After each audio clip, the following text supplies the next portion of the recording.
Hello, gentlemen. Hola. Fucking audio! Ah,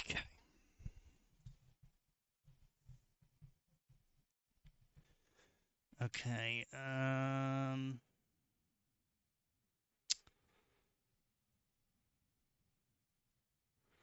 no, it's definitely switched to the headphones.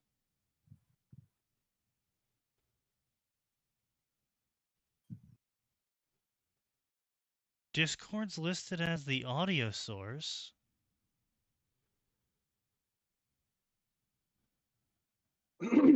Nani the fuck?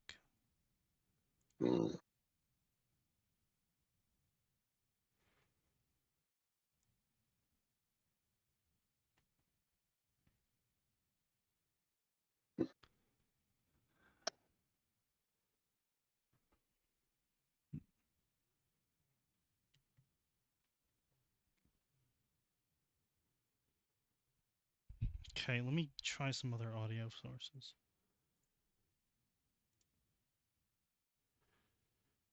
Okay, it's definitely playing, but...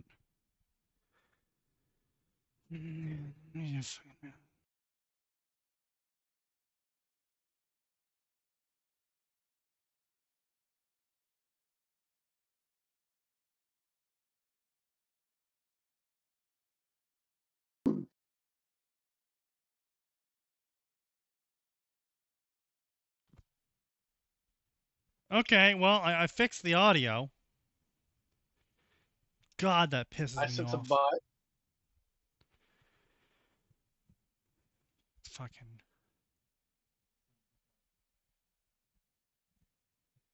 Yep, okay, there we go. Yep, it's working now. Fucking that is, ooh, that's frustrating. That is frustrating. Let me tell you, gentlemen, that is I frustrating. have returned from the consequences of my actions. Indeed. And now there is no Max or Atin to stop you. Oh no. Yes. Yeah, so I just, rebooted my Steel series and I gained 8 gigabytes of RAM. Don't know why Steel Series felt like it needed to use 8 gigabytes of RAM, but it was. Steel Series was actually Google Chrome in disguise. Yeah, I wouldn't even be shocked at this point, to be honest with you.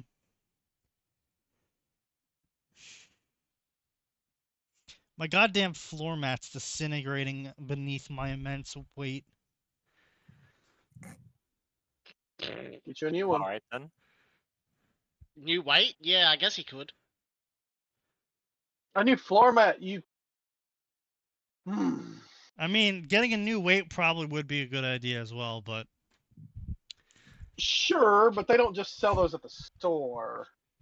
no, They're actually, called I'm weights. pretty sure they do. They're called weights, literally. All right, so let's go with this one. Yes, indeed. So, I have a tale to spin for you, gentlemen. It's a Well, here we tale go. of a moron. A moron That doesn't hurt. who decided to play chicken with a couple of you? ransomware hackers. Ah, Oh no. Oh, Yeah, joy. you might be guessing where this is going. How fucked is the company? Oh, well, I mean, they lost everything technically. But, all of it was on backups, but Mm, yeah. mm. He was like, "You won't lock us out. You don't actually have access to our systems." Turns out he did. And They he did, in did. fact, actually have yes. access to their systems. And the whole thing happened because we're like, hey, I think we got some compromised shit on your system. And he's like, no, we don't. And then we came back later and we're like, hey, we're pretty sure your systems have been compromised. He's like, well, I mean, even if we are compromised, it doesn't matter. There's nothing for them to steal that's important. Oh, This that's is false. And so he still refused for us to do objectively anything untrue. about it. And then finally they encrypted all of their drives and they lost everything. And he's like, oh, yeah, that was important. Yeah. No shit. No, really? Really? Yeah! Yeah! Yeah.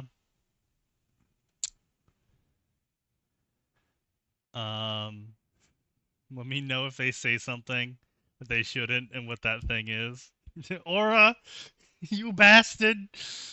Ratting us out.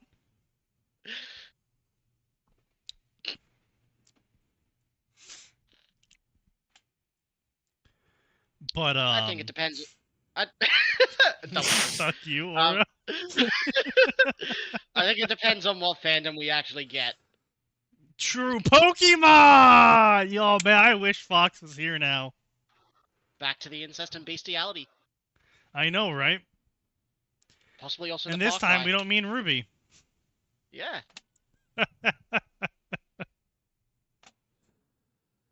Who's placing money on Far Cry showing up? That's Oh, That's a no fool's bet. bet. No, that's a fool's bet.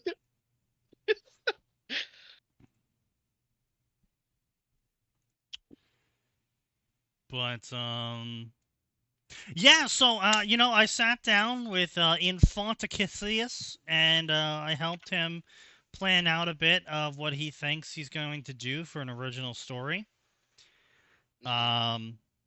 Oh, the doll one I saw him posting? Yeah, he started posting about that, and I was like, are you trying to go for horror because it looks like shit? And he's like, no, I was not trying to go for horror.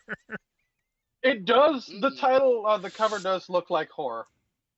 The picture looks Yes, a bit horror. Don't get the me wrong, picture Like an looks good like cover. horror. An Yeah, army it of was. Yes, dolls the picture coming looks to like horror. stab you. It looks like Yeah, an army of dolls coming to stab you. Yeah, he was Yes, not going yes. for horror. Yeah. He was also gonna originally go for a really garbage idea of gamer isekai, where he is isekai'd into what was previously an RPG game, and he's going to have his character use all this meta knowledge to get items that are in random spots, so he can make special dolls with them.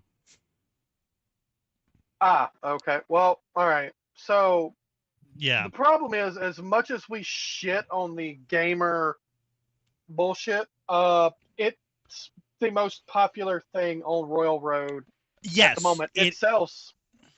It sells. It is. No, and that's what I told him. I said, look, it's a shit idea. It's stupid, but that doesn't mean you can't springboard off of it. Much like you springboarded off of the Celestial system with Khan and the Celestial system with the Magos. And yeah, exactly. yeah, like he has shown great aptitude so far at taking a popular topic, basically not using it at all, and then getting people to read his stuff anyway. So I told him that's what he could do. He chose That's because he doesn't do the shit parts. So usually he just cuts away all of the fucking. I mean, we've called it slop, but that's what it is. Yeah, I mean it's slop. It's drill. It's dross, I believe, as they call it. But yeah, he ended up not going with the gamer idea because we proposed some other ideas, and he was like, "Oh, I like those way more." And I also convinced him on a certain topic of his to because he was really invested in this idea of how he would have interlude chapters where the hero would show up and be like this incompetent buffoon, because they're just like supposed to be this, first time RPG player character. And I was like, no, that's stupid. What you gotta do is you gotta have them be competent, and they're supposed to add the stakes to the story because you want to write a story about doll fucking. And he's like, yes, I want to write a story about doll fucking. I'm like, okay, so Yep. leave the seriousness of the story to the interlude chapters, and then like 2/3 of the way into the story, what you do is you have the hero party die, and then the audience who is reading your story goes, oh no, the doll fucker has to save the day now. Oh god. Yeah, there we go. And he's like, Am I oh, going robotic yeah, for that's you really guys funny. because- I love that. Am I going robotic for you guys because it's weird? No. Discord No. seems to be screwing for me. Oh, because Just- Sneaky's robotic for me. And then I saw my That ping is go you. to 5,000 once. Yeah. And then it's now back down. Yeah, well, Australia. Yeah. But yeah, so we convinced him to go a little bit of a different direction. Which I understand, right? Like, he's trying to write an actual, genuine, serious story in terms of it's not just a shitpost. Like, yes, it's gonna be a doll fucker story, but Sounds like my kind of story. he doesn't want it to just be generic number getting slop. Fair. Which, I mean, yeah, I totally understand, and I still think his idea will be easily in the top Popular. 50 on Royal Road Yeah. the second he starts It will posting. definitely get popular.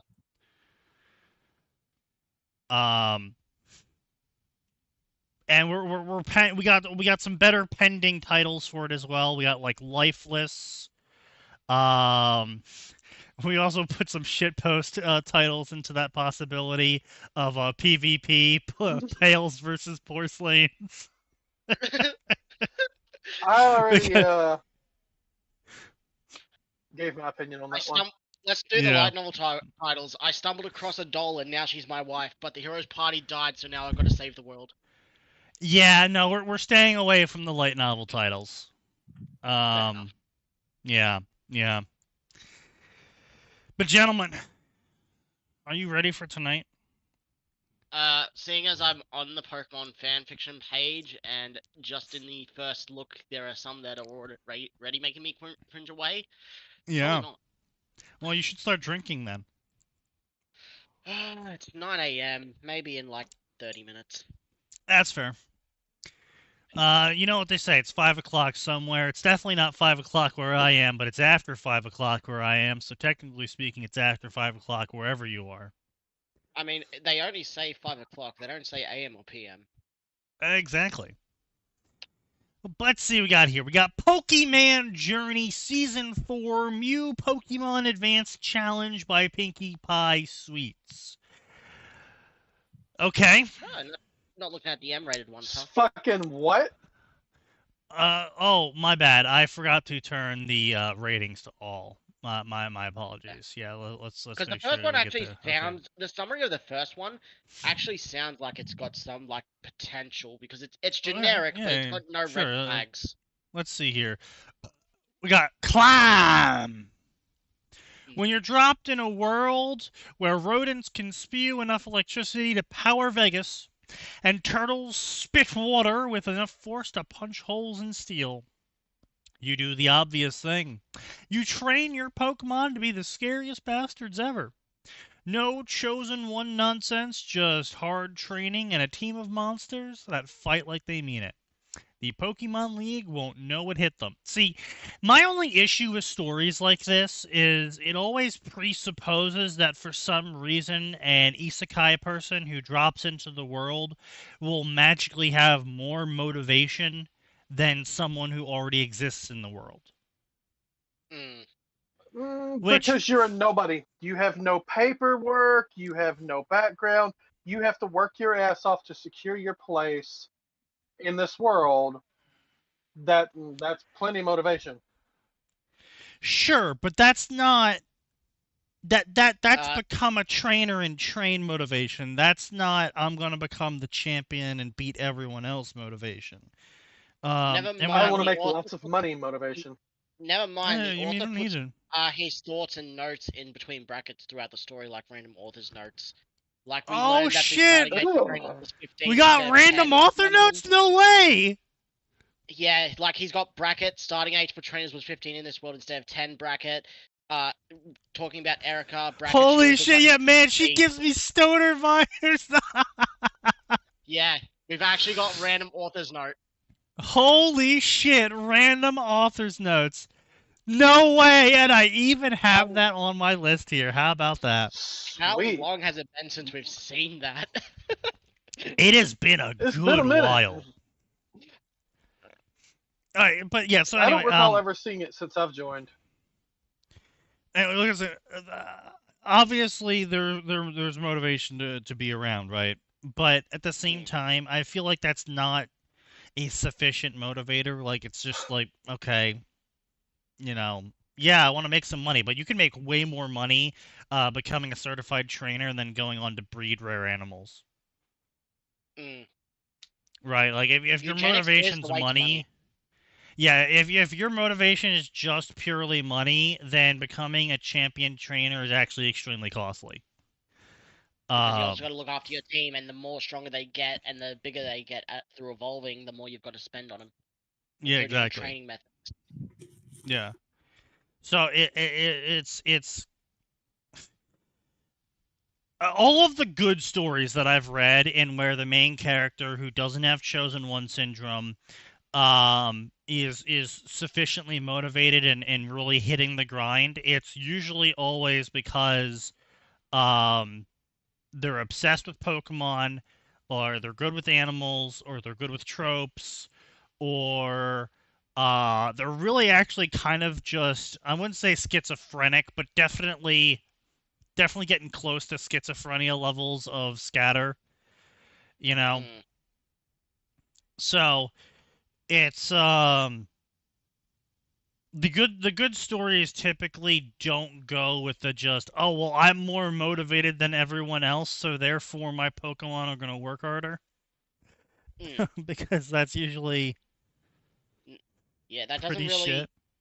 Yeah, like there's the case with Jordinio, who actually used munchkining methods from both the anime and from having a fucking Chansey. Well, I But- mean, yeah, I mean that the Chansey gravity maneuver is a Hood certified classic. Yes. Yeah. Or just having But, a healer in is a Hood classic. Oh, that too. Yeah, that's also a Hood classic. Yeah, having a healer and the gravity training. What's that one story? Trainer Victory? Trainer... Yes, Pokemon Trainer Victoria, yeah. Yeah, Vicky. Pokemon Trainer Victoria. Yeah. That's a good one. That's a good solid one. I recommend that. It's by Saris. Everyone knows Saris. Good solid author. Yeah. Slice of life, doesn't get angsty at all, I think, actually. It gets a little bit angsty, but it's just like moments of angst that you would have in a normal slice of life story, not like, I'm crawling in my crawl. I went so angsty I have to give up on my team and become a dark type trainer. True. Wait, is that first story as well? Wait, is Climb first story as well? I don't own anything. Disclaimer 2, I took lots of inspiration, like Scuttling Mob by Just Spaced and Pokemon Giordino version. Oh no! No, wait. That doesn't say first story, but this was his first story ever posted. Well, if he On doesn't April mention first story, then it doesn't matter. Yeah. Rook Vibadag is a Danishi Sigma. I'm never removing this. Oh god, they're a fucking alpha. Oh god, I'm gonna click on their profile and they're gonna have joined in 2017. Yep, 2017, Yep. which means they were 13 in 2017, which means they were born in 21. 2004, which means they're 21 right now, which means that's the oldest of Gen Alpha, isn't it? I think Either that's the Arn youngest- age, isn't it? Is that Arn What? age or C8 age? C8's like 24 now, dude. Oh damn. Oh. Oh, You just ate him so hard. well, we helped raise that boy. Yes, we did. It was 8 years ago. God. Oh,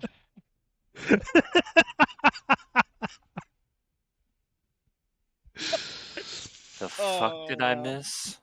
Well, I curse of ages myself with Yeah, CH8. it's a good thing. yeah, the Aussie thought C8 was 20 years old, and I'm like, no, dude, he's 24. We met him 8 years ago. Ugh. Oh, well.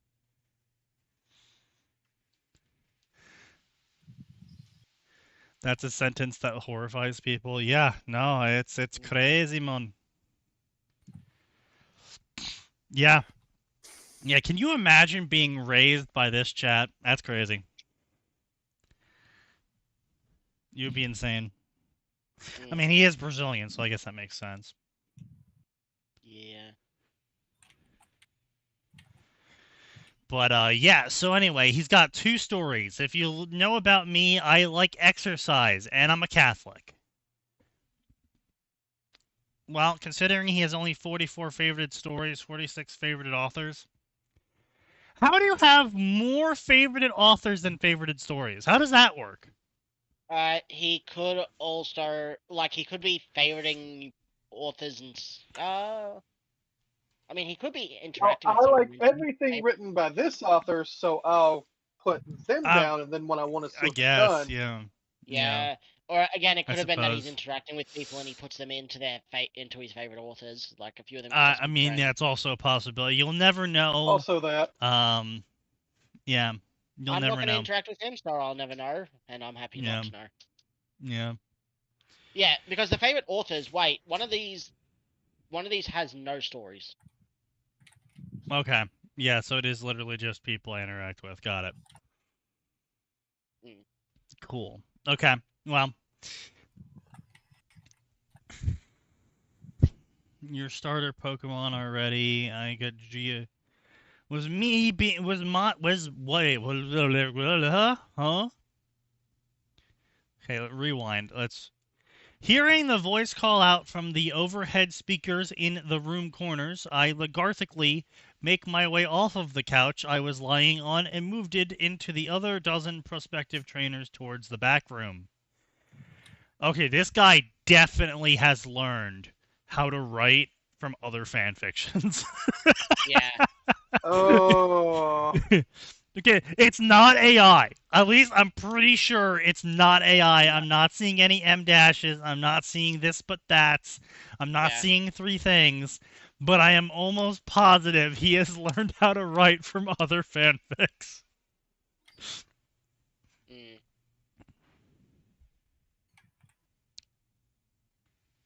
wouldn't be surprised. Oh, God. Oh, boy. I wonder what Pokemon they got for us. I hope they're all cool Pokemon for us, like Scyther or Rhyhorn. Why would they get such rare Pokemon for us, you dumbass? Leader Erica probably just has grass types like Oddish and whatnot. I ignored all of the scattered conversations around me, taking the last piece of Chancy gum from packet in my pocket and chewed it as I meandered into next room, reflecting upon my time in bloody cartoon world. 1 minute I was going to sleep after a long day of work, or at least I think I was. Those last memories are hazy on the best of days, and the next clear moment I was 8 years old, short as shit, and laying down on bed in Selden City Orphanage. Okay, yeah, no, I'm definitely... He's not British. I don't think this guy's British. No. Yeah, so this is definitely... I learned my swears from fanfiction. Yeah. Which, seeing as he put Catholic in his author's profile, probably meant strict Catholic family. Yeah, probably. I'm not surprised. Mm. Was my being sent here the result of some rob, a hoopa, Arceus?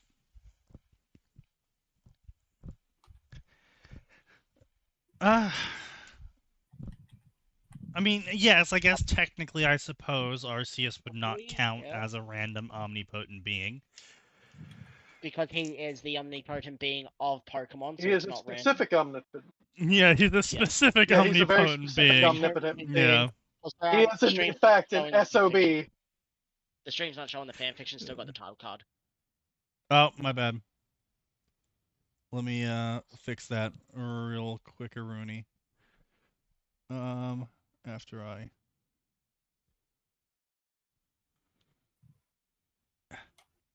fucking Alright, it's been 20 minutes, I'm gonna go get a drink. It's 20 entire minutes? You mean you It's didn't been come to 20 the stream with a entire drink? minutes. Yes. He said it was too early to drink. Weak. And then 20 minutes later... Yes. It's not early anymore. It's been yes, 20 it's minutes. not early anymore, yeah.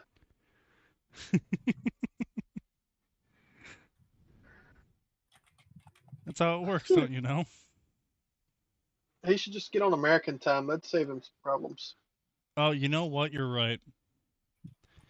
That would save him problems.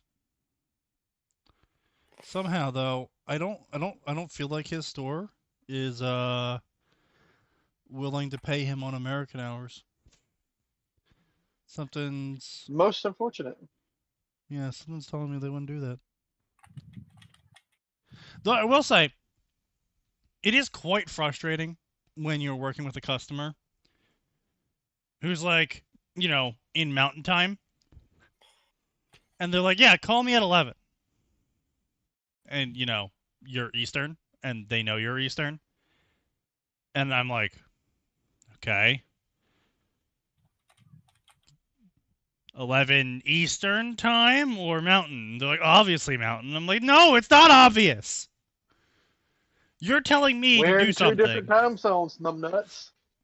Well, not only that, they're telling me to do something. It's like, okay, so are you telling me to do something in my time zone, or are you telling me to do something in your time zone? It's kind of important. Solve it by calling them at 11 UTC. I mean, Or no, that's true. why GMC. Yes. That's why whenever they ask for whenever someone needs to set a time, I make them tell me in hours. Like, oh yeah, so that's what, like 3 hours? Like it's 11. It's like, yeah, but I'm not going to change the time zones for you. So how many hours is that? That's pretty good. Exactly. Yeah, but I'm not changing Also- time zones for you, so. Yeah, it's also technically I could work on American time if I quit my company and instead joined up with the company that does our operating system because it's an American company. Oh, well, there you go. Well, Yeah, there you our go. operating Problem system- solved. Our operating system comes from America for my warehouse. But yeah, that's also why we spend a lot of money on it. To actually make them come here to set it up. Yeah? Yeah.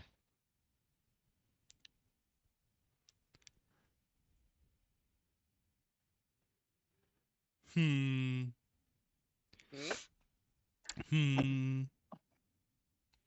What are you humming Meanwhile, about? I learned swear words through the classic method of playing video games with people. Oh, that good old Xbox Live lobby. Oh, wait, Yeah, Restream bot yeah. now post the YouTube comments in the Twitch chat? Damn. Yeah. Yep, I enabled that. It was a feature I found. Nice. But, yeah, so anyway, let's see, I didn't have a goddamn clue. If there was some secret puppet master involved in my being here, they had elected to keep silent on the matter. Well, that would be, if they were a secret puppet master, that is what they would do, is they would not reveal themselves. Otherwise, they'd be an open puppet master. Yeah, I'm pretty bad at puppeting people, too. Oh, so we've got 7 years of no backstory of this guy being in the Pokemon world. Damn. Oh, well, he kind of just woke up there, you know? No, he woke up at 8 and he's 15 now, starting as a trainer. Yeah. Oh, so they just time skipped. Okay. For 7 years in the first. Don't worry, guys. All his plot development happened off screen. Mm. So, you know, Kaz, I gotta say, you just reminded me of something. I really appreciate you being here because I've been able to grind my Australian reputation higher. We have a couple of Australian customers, and they always like talking to me instead of other employees. Of course. I was able to get my Australian faction rep up, you know. Just don't forget, whenever you're saying goodbye, don't say just see ya. Say have a good one. It doesn't matter what it is, as long as it's a good one of something. Just have Of a good course. one. I mean, I've always said had a good one. Nice. Now, make sure you end that statement with cunt. No. No, Have a good one, I cunt. will not be getting recorded on my company phone saying that. Thank you very much. Good day, cunt. You don't want to get recorded in an Australian accent telling an Australian good day, cunt. That's actually. I feel like that would be more racist. That's arguably more racist because you're supposed to end it with mate. Get your racism right. Cunt, mate. Literally get your racism right, son. That's actually God. Put some shrimp on the Barbie, eh? Gotcha. Yeah. Crikey.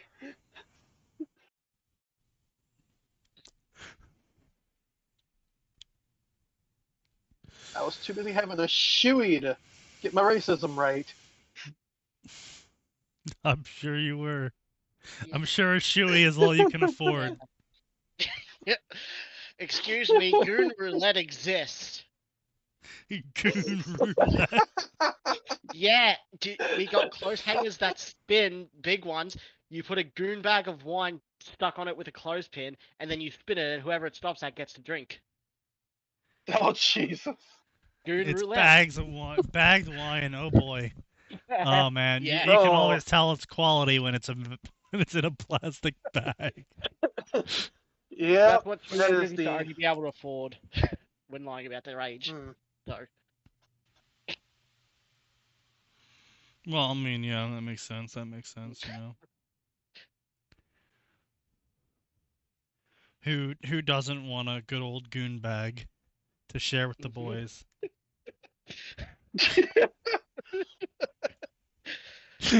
I don't know, someone who doesn't. Yeah. Someone who doesn't want to drink out of a plastic bag, maybe.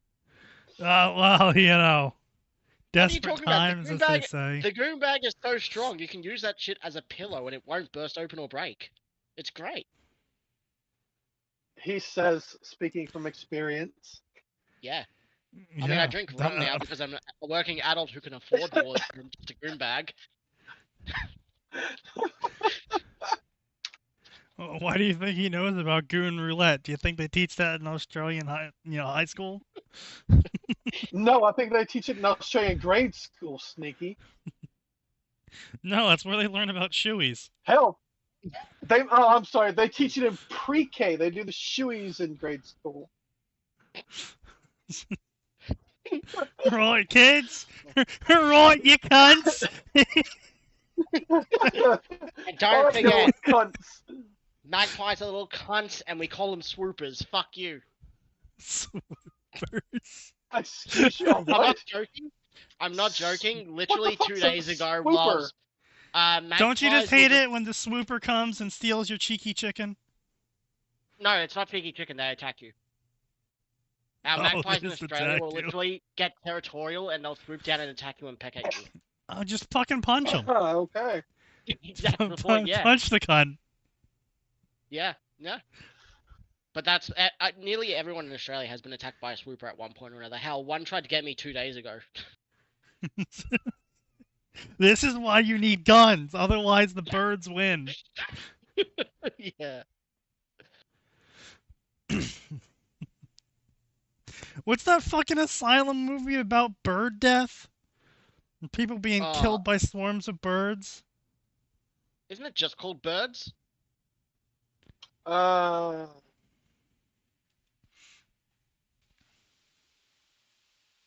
The Birds, it's called. The Birds. All right, horror film. excellent. Yeah. 1963. Oh boy.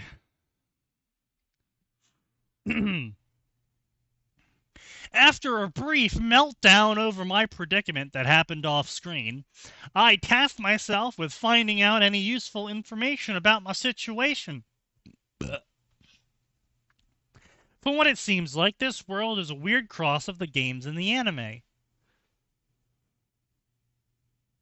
What the fuck do you mean by that? So both Oh, Ash okay, and Red Ash. exist. Both Ash and Red exist, but there's no Blue, there's just Gary Oak. And Ash hasn't gone on his journey yet, but Red did 10 years ago.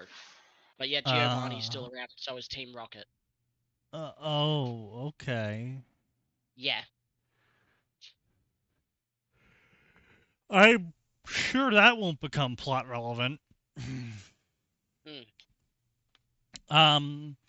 Plateau conference existing. Okay, well, here's the thing, right? Like, the anime is going to be more correct about how if Pokemon was real, how it would operate. Like, that would be an entirely nonsensical system if you could just go beat all the gym leaders at any point in time during the entire year. Gym leaders who, might I add, are lore-wise supposed to be the leaders of their village and also the disaster relief specialists. And if you could just go and fight them at any point in time just by walking in any day, wherever.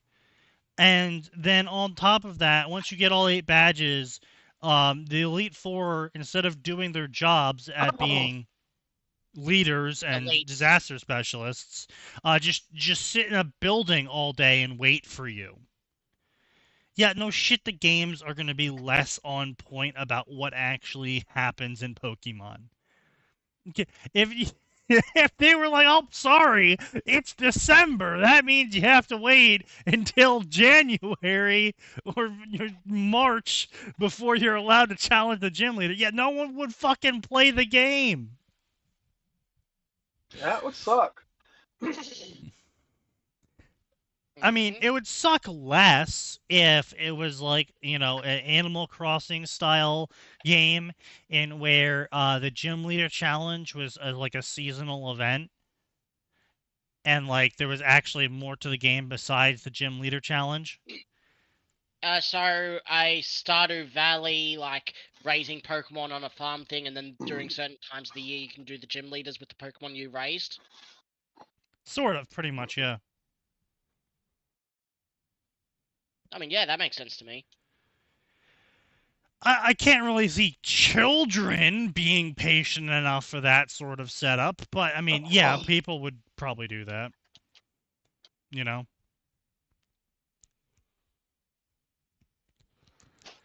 I started playing the video. After a few seconds of being stunned, once the camera panned down, I exited it. Huh? Huh? Huh? Huh? Oh. Oh.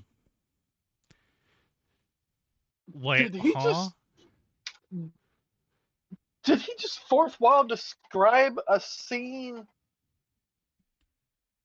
Huh? Yeah, by the way, that, yeah. please? The starting age for trainers was 15 in this world instead of 10. Yeah, so straight up, yeah, he is just using an author's note to tell us information about the world in the middle of the story. Instead of, Yeah, obviously. telling it to us in the story. That will make too much sense. Yeah, see, that's why I have, like, all of those channels muted, guys. Like, that's why I have those channels muted.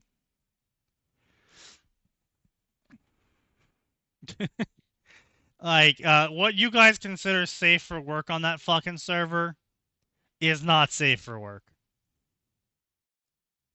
Oh, did he screen cap the fish to do the foot of the fish?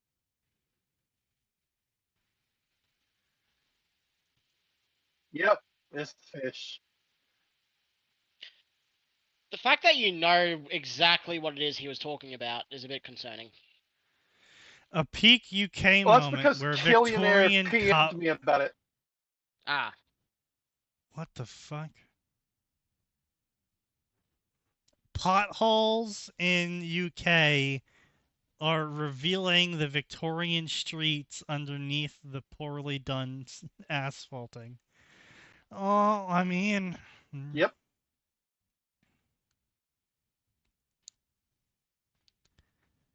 It'd honestly look better if they stripped the asphalt off and fixed the Victorian street. Yeah, that'd be true. I know some great streets with non-asphalted coatings, but you actually have to take care of those streets. Look, yeah, you have to take regularly. care of them. They look classy as hell, though. Yeah, they look classy as hell.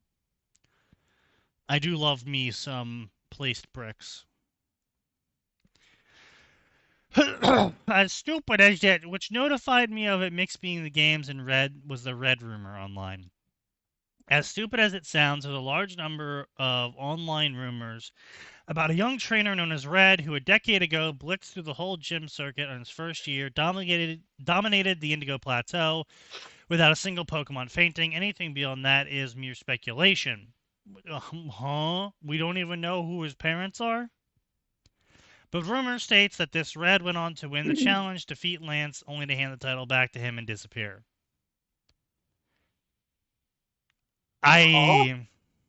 What?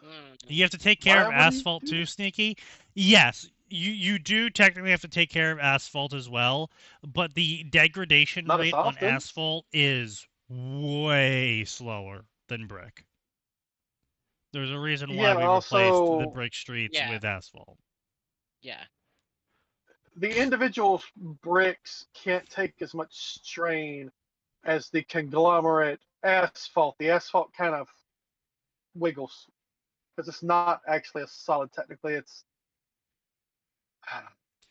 molasses liquid. Yeah, glass is solid, but it's not actually solid. It's a liquid in slow motion. It's like that. What? No, sign. Glass is a solid. Hang on. Sign, what the fuck are you talking about? Jesse, what the fuck are you saying?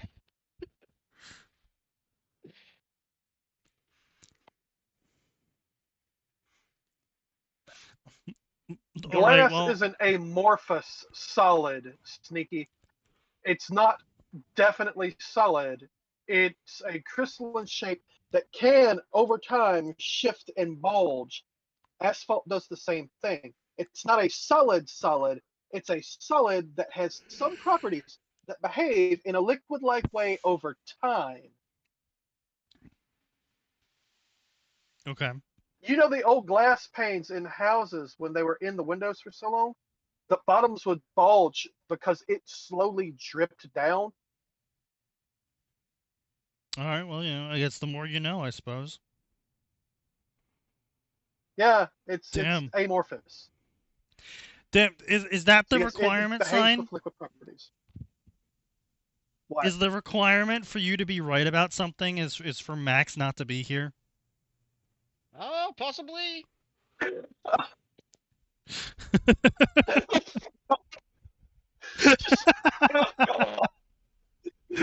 I knew what I was fucking talking about. I was not making shit up. Oh, yeah? Just like all those other times, you don't make shit up. Yeah? The senator did not make it up this time. Yeah, that's what I thought.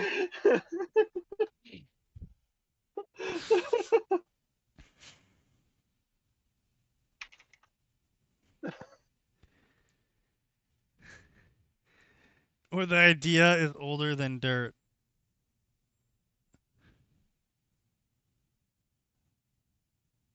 What do you mean?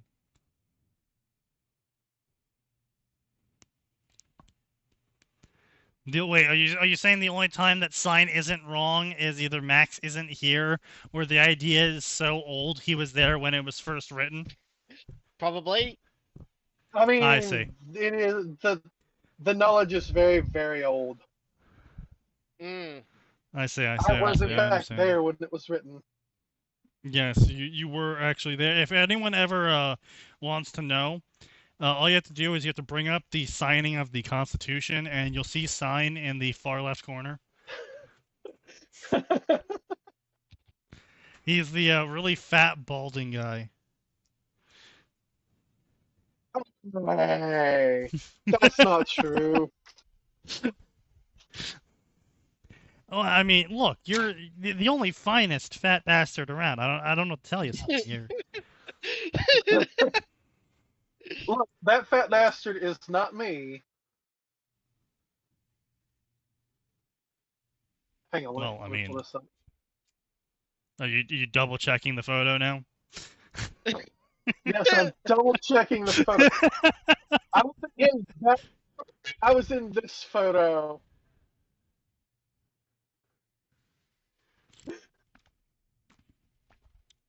Boy, what the fuck did he post? The Declaration of Independence. Yeah, there you were.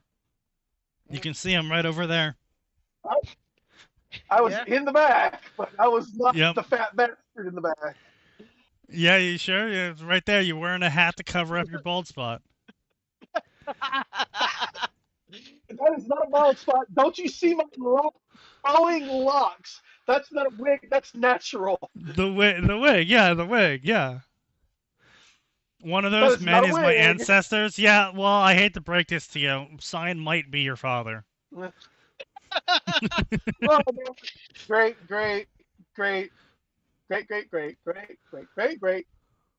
Is that enough greats? Grandfather. I mean, probably. I don't know, man. Probably not enough, but yeah, you know. Not enough great. Yeah, there's a few more greats beyond that.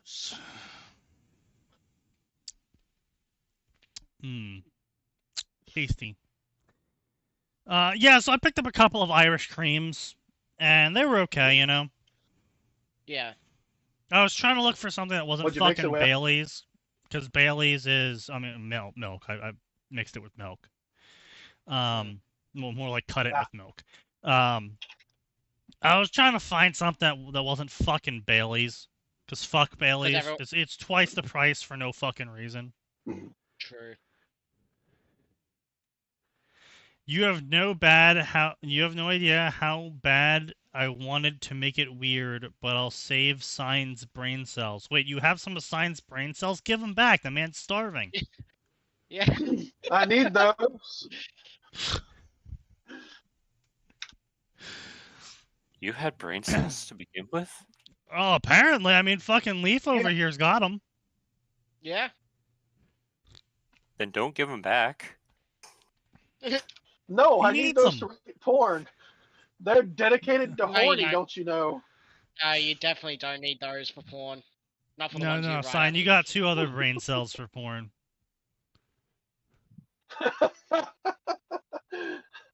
Those aren't brain cells, Sneaky, but yes. For you they are.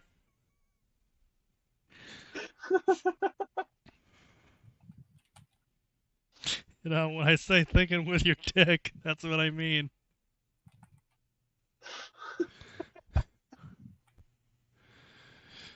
Alright. No, so you know what I will say before we get back into this Pokemon story? So I've been playing Dying Light, the Beast recently, because it just came out. I'm a huge fan of Techland. You know, as rocky as the situation has been with Techland, I'm still a huge fan of them. Because unlike every other company, they support their games until they make the sequel. Like, it's not like, oh, we'll support the game for 2 years, and then you won't hear from us for 3 or 4 or 5 more years, and then we put the sequel out. And it's not even like they stop supporting them. They just support them a little less. Like, throughout the entire development of Dying Light 2, they were still putting out updates for Dying Light 1, including more, well, paid content, but still more content for Dying Light 1. Content is content. Yeah, and so it's why I've never, like, then they got bought out, and they had some fucking, you know, microtransaction store shit going on, and, you know, they really started to nickel dime a lot of the DLCs, but you don't need the DLCs to the microtransaction DLCs to play the game. Hell, you don't really even need the first actual DLC, the Blood and or whatever Arena DLC. You don't even need that. Base game is perfectly like acceptable. Oh yeah, no, base game's perfectly good. I enjoy the shit out of it.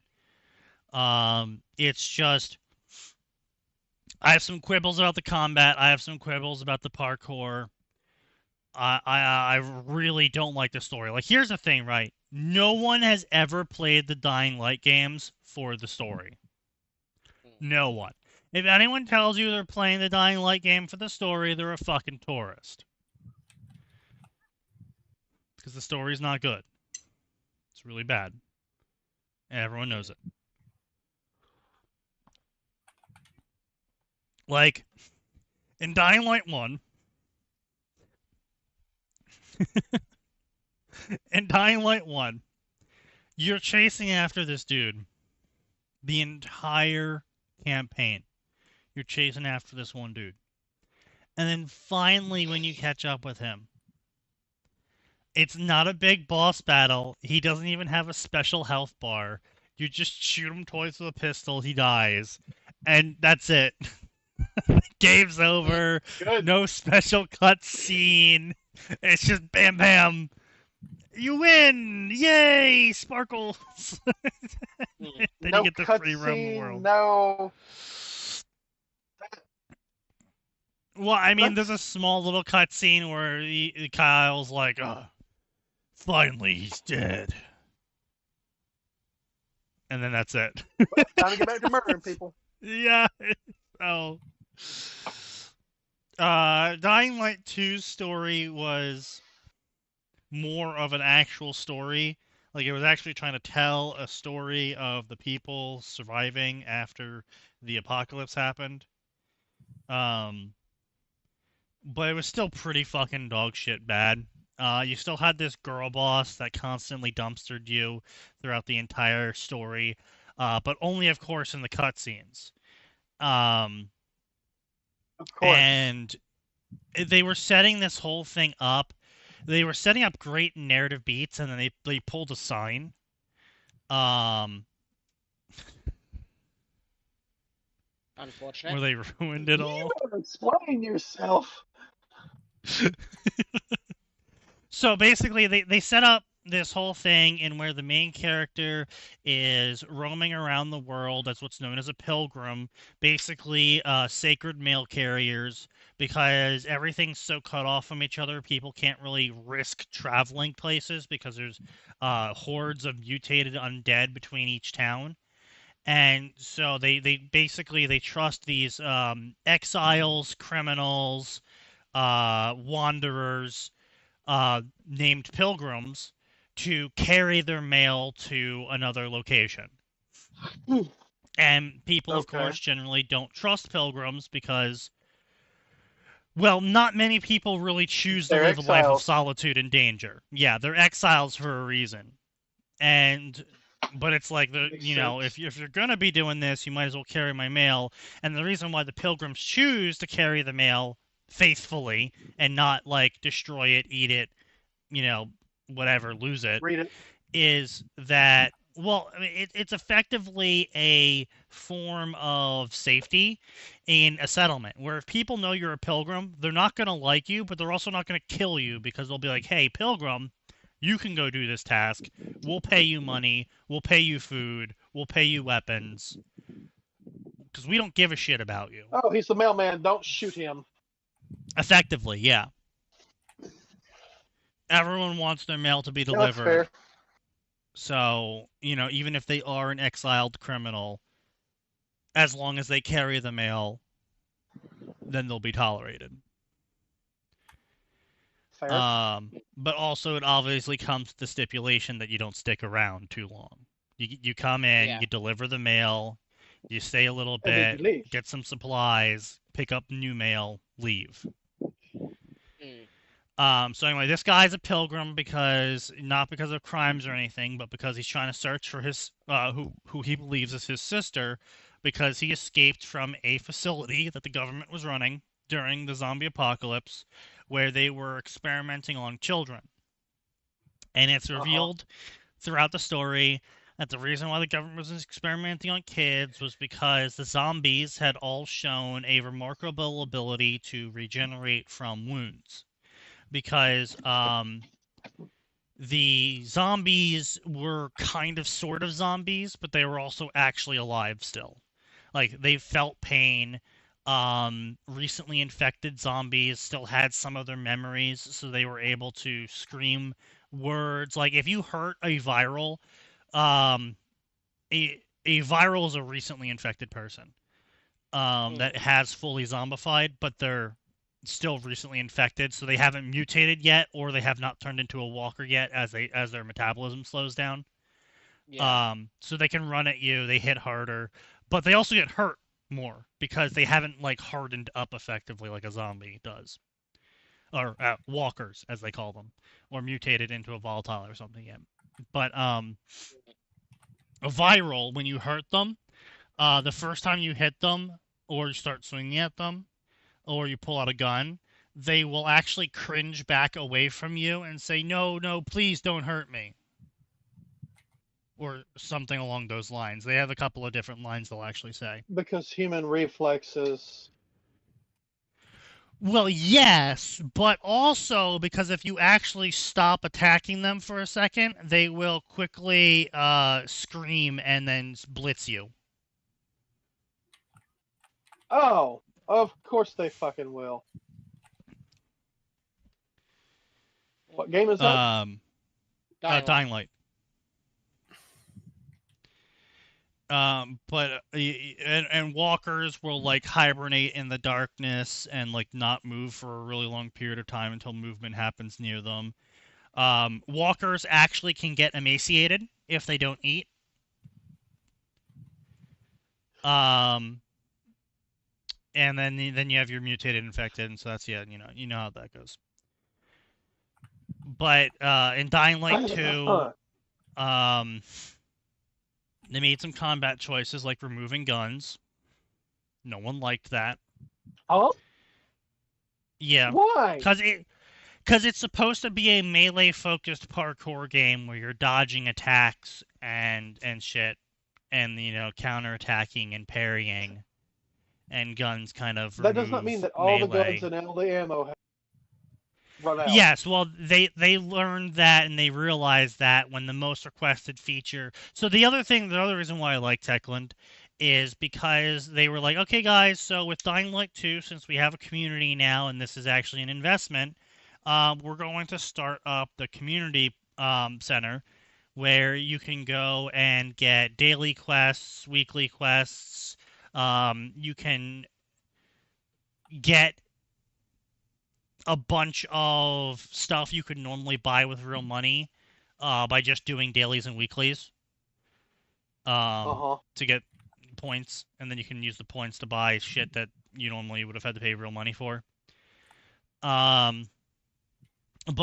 there was another section where you could vote every week on whatever topic you want the company to address that isn't bugs, because obviously they're going to work on bugs every week. But they want to hear what the community has to say of... Yeah, well, it's just like, oh, well, what do you want us to be... What are you guys interested in seeing in the game? Is it better guns, grappling hook controls? What are better, more throwables, etc., right? And the top one, every single week, was put the guns back in the game. Yep. And for weeks, for months, for years, Techland would not address the guns. Because they're like, no, guys, come on, Dying Light 2's not supposed to have guns in it. And then finally they're like, all right. That makes no sense. Well, their in-universe justification was the town that it takes place in. The military tried to do a crackdown coup at the start of the infection, and they tried to seize the guns from everyone involved, and the people weren't Nah. standing for. Yeah, the people weren't standing for that, and so they all gathered up to go attack one of the military bases to drive the military out, and the military gunned them all down. And then after that, No. everyone else was like, "Oh, maybe we shouldn't fight the military," and they gave up their guns. X to doubt. Well, it was happening in Europe, so.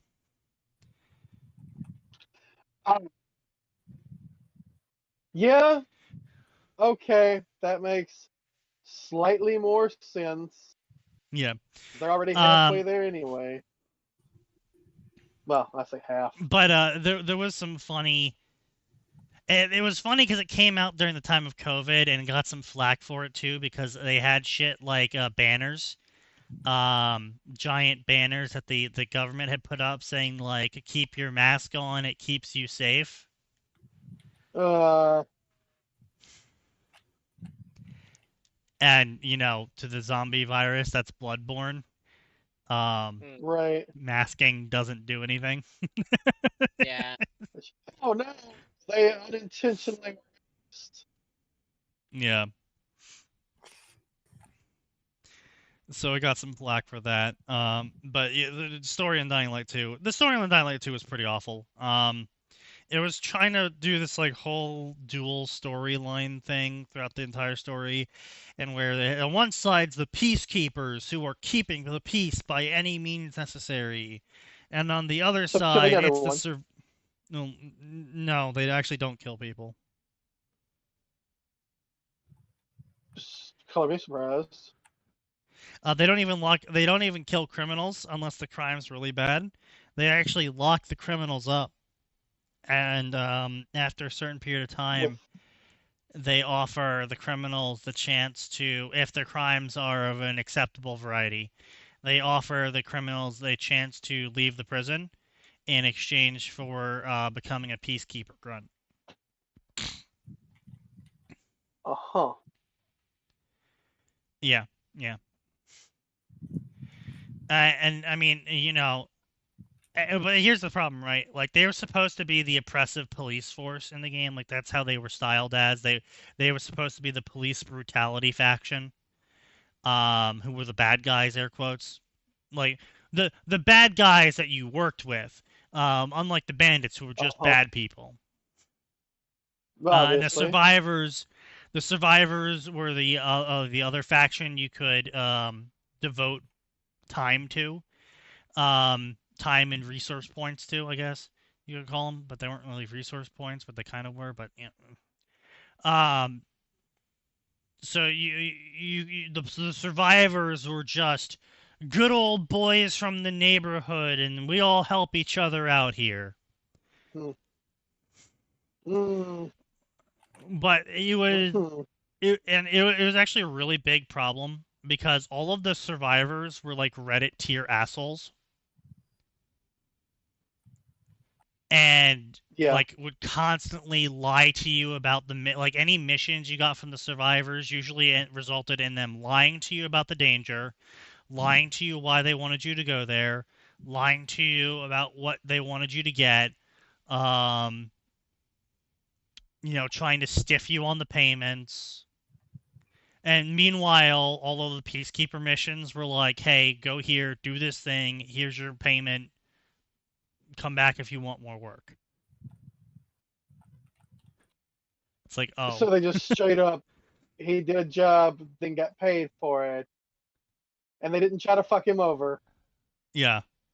And then on top of that, like, the peacekeepers are supposed to be these giant assholes, but every single time you saw a canonical peacekeeper versus survivors cinematic, the survivors were always instigating it. The survivors were always making the situation worse.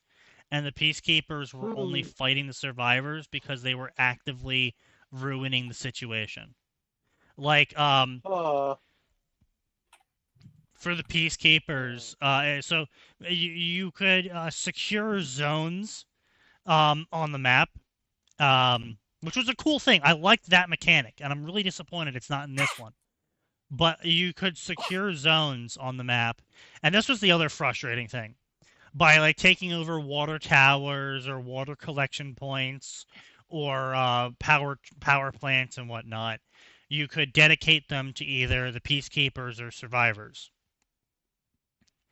And and these two factions, when they would take control of an area, would give you benefits that would also scale based on how many areas they controlled. And the peacekeeper benefits for area control were dog shit. They were just the fucking worst. They had almost no utility at all in a parkour game. It was stuff like mounted turrets and explosive barrels. And it's like, Wow, that wow, sounds that's intentional. useless. Well, it's even worse than you think, because you would think, oh, well, Sneaky, isn't explosive barrels really useful for taking out groups of enemies? You would be right, but any explosion that occurs spawns 5 virals. Huh? Oh. Why? Well, because the explosion echoed throughout the city and virals are really fast. So obviously, anytime a loud noise occurs in the city, virals would show up to it. Obviously. That's some bullshit. Yeah. It's a callback to Dying Light 1's mechanic, in where they balance the fact that guns are overpowered by having the guns summon more zombies in the form of virals every time you fired them. So it was supposed to be a cost-benefit mechanic of, is this something I really, really, really don't want to engage in melee? Yes. Okay, then I'm going to fire my gun, kill the thing, and then melee the virals that show up afterwards. Which is less threatening. Yeah, but it was a decent balance mechanic. It wasn't terrible, but as long as it was done well, it sounds okay. Yeah, it was okay. It wasn't always frustrating. And there was a maximum cap on how many virals could be summoned in any period of time. So eventually they would stop spawning. But anyway, so Dying Light 2, and so the to leave the prologue area. This is how bad the campaign was. To leave the prologue area, you could dedicate the entire zone to the peacekeepers, or you could dedicate it to the survivors. If you dedicated it to the survivors not only betray you, but they also, for your zone leaving mission, are like, those damn peacekeepers won't let anyone into the tunnels. So what you have to do is shut down the power generators powering their fence, protecting the tunnels from a zombie invasion. And when the zombies smash through their defenses and kill everyone, then we can get you into those tunnels so you can make it into the second area. You know what the Peacekeeper mission is? I don't know. Hey, those survivors came out of nowhere and shanked another 3 police officers. We need to go restore order to this area. So you go up to the survivors area and you beat them all down non-lethally, and you kill the leaders. Okay. And then peacekeepers are just stationed at the survivor area. Makes sense, yeah. And that's it. And somehow they're the bad guys.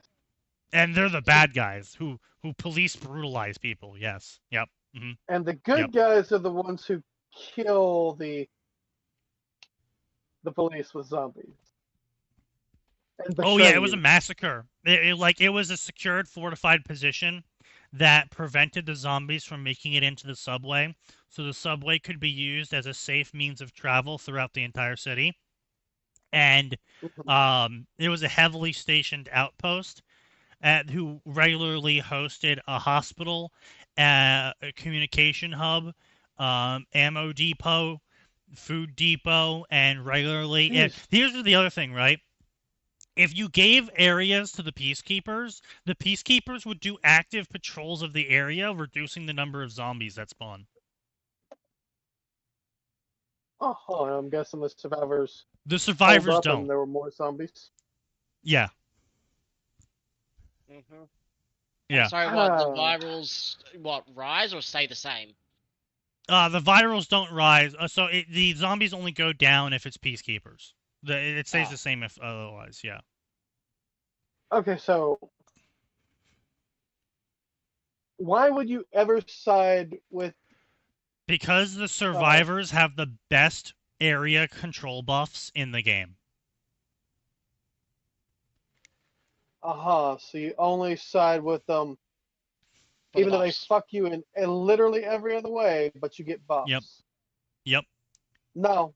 No, like you understand. So, Dying Light has always been about the daytime exploration and the nighttime chase. The nighttime chase is where there's good shit out at night, but if you get spotted when you're at night, all of the zombies are a lot more active, and a super zombie called the Volatiles will fucking hunt you down and shove their fist up your asshole.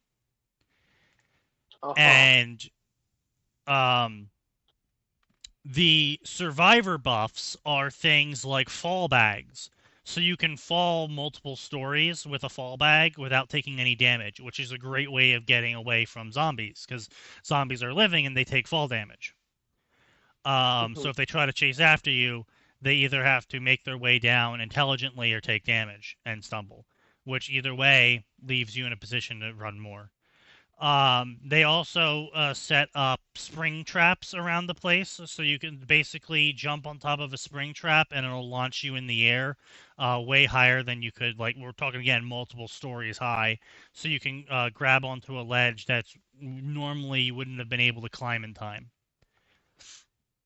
Another great way of getting away from zombies. They also put more vents up to blow air currents into the air, because apparently the AC units in Europe are god tier and can support a parachute glide.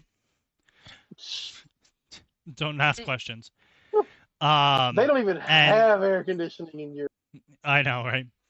And then another thing they'll do is they will place reusable rope pulleys, elevators everywhere, which lets you scale buildings really quickly. So Assassin's Creed, yeah. Yeah. So they're really good for moving around the map.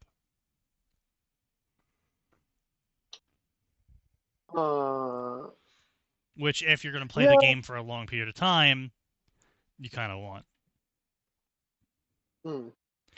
Is there a mod that fixes that? No, the game is heavily not moddable. You can mod it. They didn't make it unmoddable. It's just the way the game is made. It's not. There's not a lot you can do. It's not flexible. Well, that's fucking dumb. Yeah, but it's not like they did it on purpose. In terms of they didn't make the game that way, going like, haha, no one can mod this game. They made the game that way because they're a small team. And not the best coders. So they were focusing more on getting the game made than making it moddable. But yeah, no, they you can mod it, and they have no problem with you modding it. And in fact, in Dying Light 2, they released their development tools and were like, hey guys, if you can figure out how to do shit, go for it. We have no problems with you guys doing that. And so community maps popped up and community challenge popped up, and they even went as far as to feature the most played community maps on their website, saying, hey guys, here's the most played community maps, you guys should all try them. But yeah, so that's the intro to the survivors versus peacekeepers thing, and that kind of just keeps the trend going the entire story. Of the peacekeepers never fuck you over, and the survivors almost always do. But yeah, so anyway, the main female character, who's totally a Latino girl boss, who's just so amazing at everything and awesome, and she's got a dark and mysterious past that she doesn't want to talk about. Um, they set her up to have this big reveal that the sister, the main character, is chasing after the whole time, is her. Because they're hinting at it the entire game. I mean, if Max was here, he would back me up on it. Because he played through, and he didn't believe me originally, and he played through it, and he was like, oh, damn, you're right. I'm like, yeah, I'm always right, Max. But yeah, they hint at it the entire game, and then right at the end, they pull this big switcheroo, which I think was super forced, and probably was. But they pull this big switcheroo where they reveal that actually the sister he's been chasing after this whole time was the bad guy's daughter, who is bedridden with a bad sickness, and the reason why he was experimenting on kids was because he was trying to figure out how to induce regenerative properties in person using the zombie virus so he could heal his sick kid. It's just too bad he killed tens of thousands of people in the process.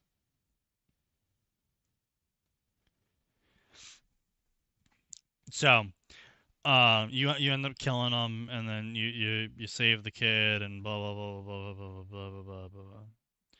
It was a dumb, lame, stupid story. White male is the bad guy. Again. I would expect.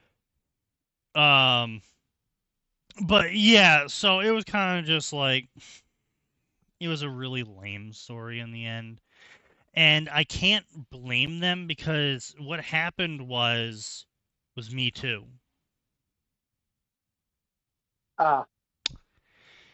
And they had originally with Dying Light, they had this original story idea and a whole bunch of branching story plans.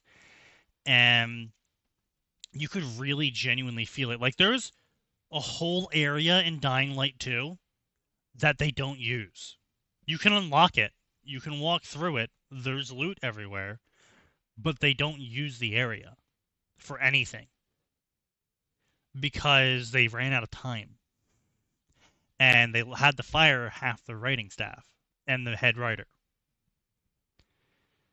And I say had to because it was this whole fucking giant mess of she accused him, and so they initially fired him, and then some people walked out in protest of him being fired, and then they got found out that she lied about it, so then she got fired, and then some people, women, walked out in protest about her being fired, because God forbid you hold women accountable for their actions.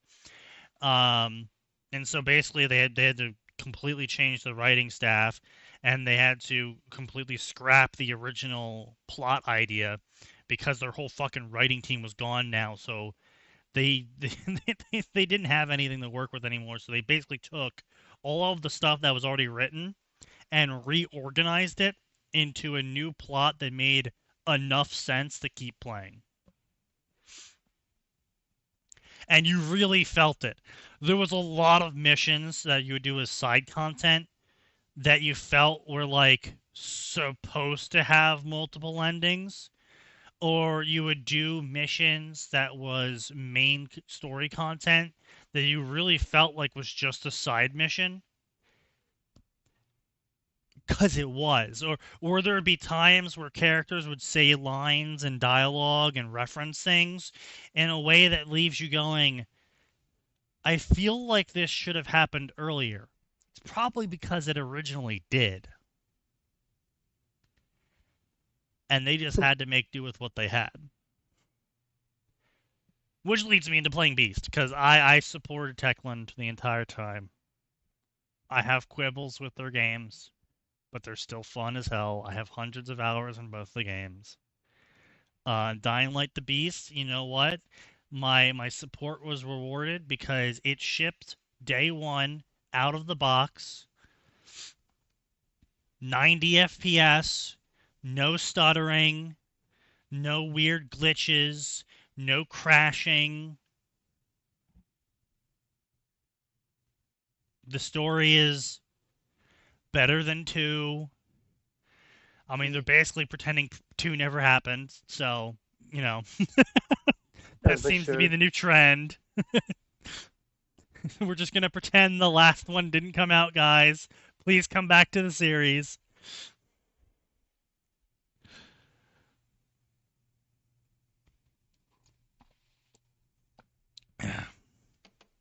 But yeah, so I'm liking it. Not liking everything, of course, obviously. None of their games are 10 out of 10s. None of their games are even 8 out of 10s. But I'm enjoying it. We'll see how long I keep enjoying it if I do. But right now, so far, it's not bad. The co-op works. If that's all you got to say about it. Hey, look, the game actually fucking running, it looking good, and the co-op working is a massive bar that has been leaped over that a lot of games these days can't seem to. Basically, they're a small, well-meaning group who had a fair bit of difficulty in their making of the games. Yeah, pretty much. Yeah, they're a AA developer who got bought out by a publisher.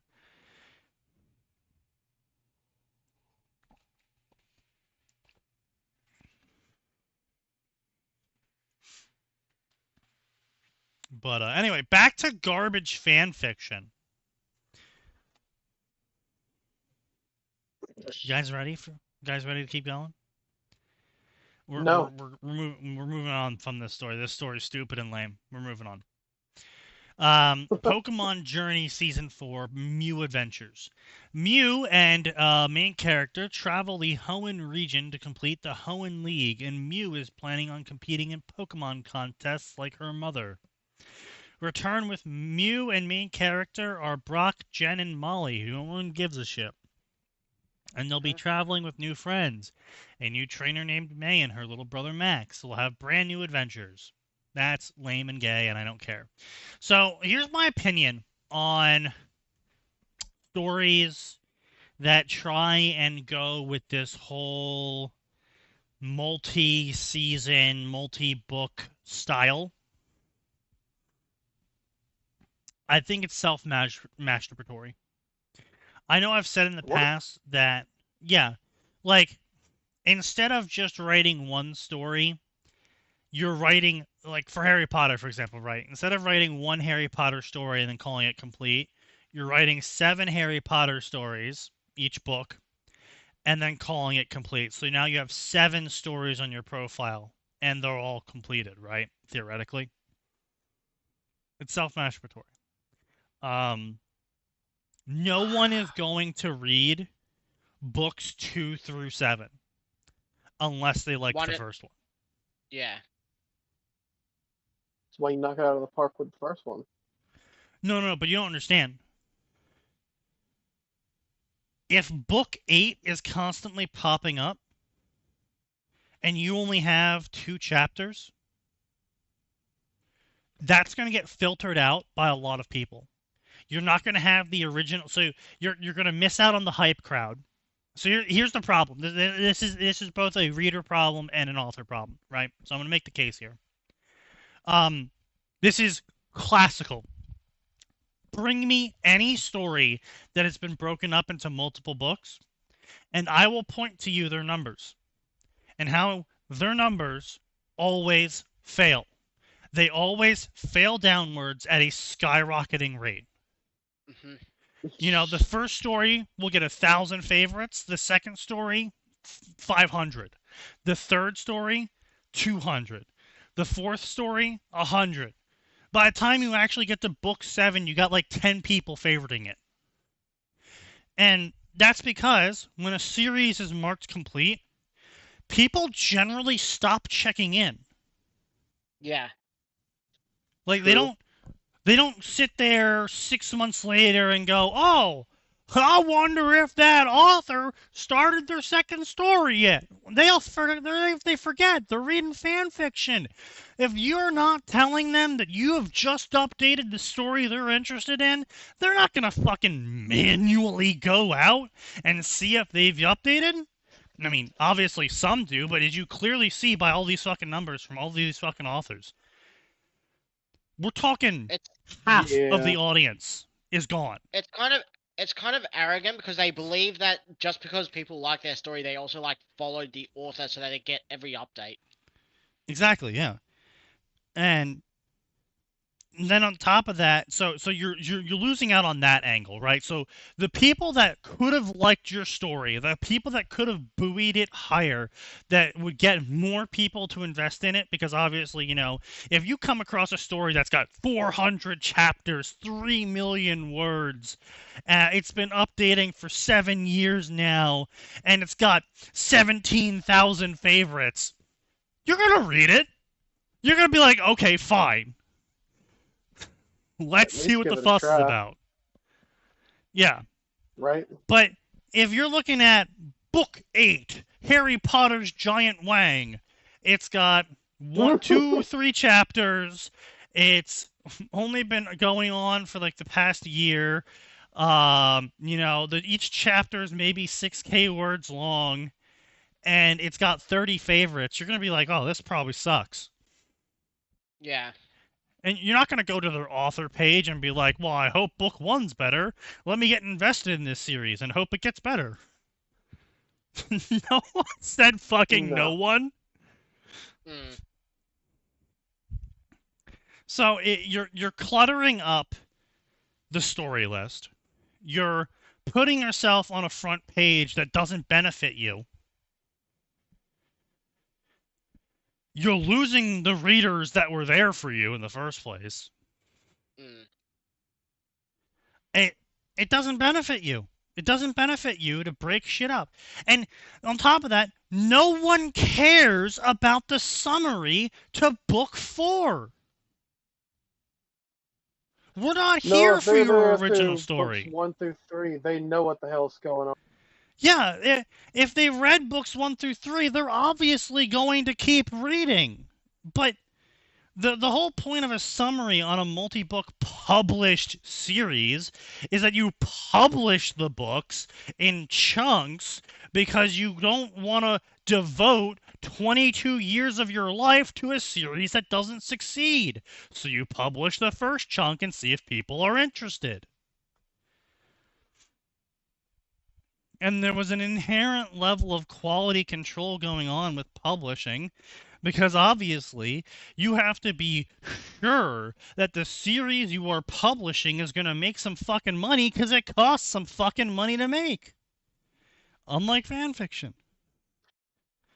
There's no- Not actually these days with the digital Well, publishing. That doesn't. Not these days. I'm talking you're about doing it back on- in the day. Yeah. Back in the day, yes, but like these days on Amazon, I mean, yes, you need to pay a little bit of investment to get somebody to do a quality artwork for your cover, and maybe some artwork internally. But other than that, no. They do print on demand now.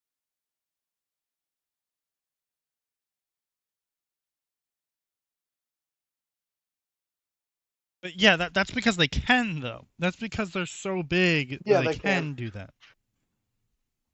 Yeah, Like, Amazon's kind of hard to compete with. back in the day, publishing houses, they weren't rolling in money. Like, they were only taking like 10%, 15% from a book sale, and usually a majority of that ended up being the travel costs and the printing costs and then paying people to do things. And sure, maybe they'll take up to like 50% on some books, or 60% if you then, you know, contract out editing help and, you know, typesetting help and translating help and, you know, all the things that induce costs and require more people to be paid. But, you know, so it's not like they were... Book publishing companies didn't make their money on publishing one good series. They made their money on publishing hundreds of series. Yep, by bulk.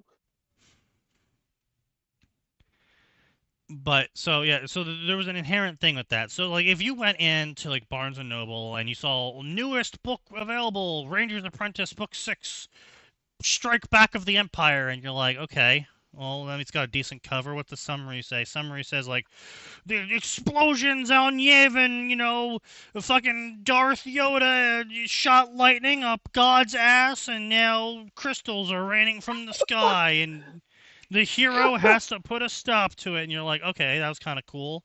I'm gonna go read the Raven's Apprentice series now. And so you buy like the first book of the series and you go and read it because it's a published series. Each fucking book comes out completely finished, you know.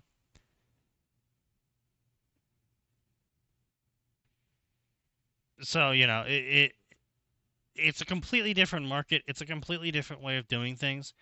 I don't give a shit. I see a summary for Pokemon Journey Season 4. I don't care. I don't care what new wild hijinks they get up to. Especially Pokemon Journey Season 4, right? Season 4.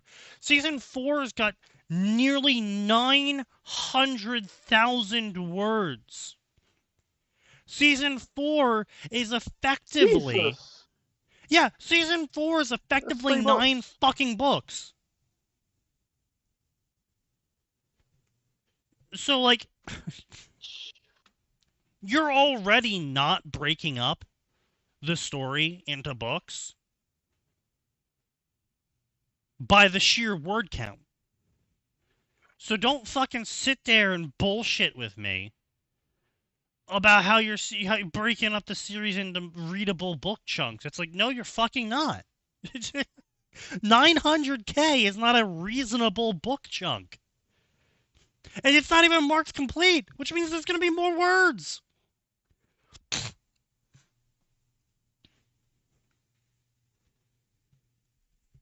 Like, let's see here. Okay, so fucking season 2, season 1. So, okay, so season 1.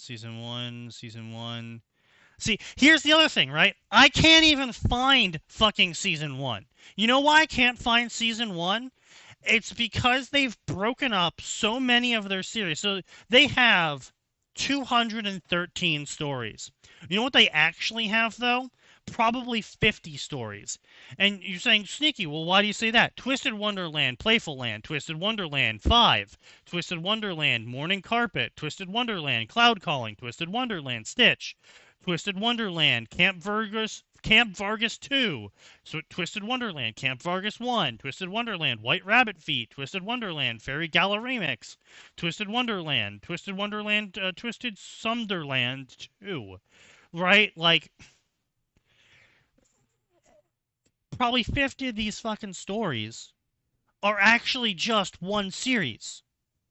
Now, if this entire profile was just dedicated to the Twisted Wonderland series, right? Like every single Twisted Wonderland part of the series got its own book, and that's what this profile was dedicated to, is just posting Twisted Wonderland stories, which was their personal series that they were writing, I'd be like, okay, that makes sense, right? You know, I come here, I get Twisted Wonderland stories. Boom, done, easy. No. Yeah. They got Pokemon Journeys. They got Twisted Wonderland. They got Human Heart. They got Angel Heart. They have the Imp series. They have the Sonic and Eve series. They have Knuckles series. They have the Impish Mage series. The Hell of a Boss series. The I feel like Pokemon Journey Special series. I don't know, maybe. But, like, it's just, they have, like, 19 different fucking series ongoing here. Mixed all together because they're all being updated randomly and simultaneously. So you don't even know which one's the starter series. You don't even know which ones are dead or not. You don't know which ones you need to read before the other ones. You don't know the chronological orders of anything. Well, you sort by publication date, obviously. Yeah, but a lot of authors these days like to do bullshit like posting part 3 and then posting part 1. Yeah, some that who would ever do that? What kind of asshole does that? Yeah, what kind of asshole would do that? Publishing shit in the future without finishing the first story first. That's just Yeah, yeah. dickish. Tell me about it. Must have lots of experience, though. Mm. Yeah, I've read a few like that. Hmm. Mm. But yeah, so it's a very frustrating state of just it's a fucking heap of shit. Yeah. It wastes everyone's Yeah. time.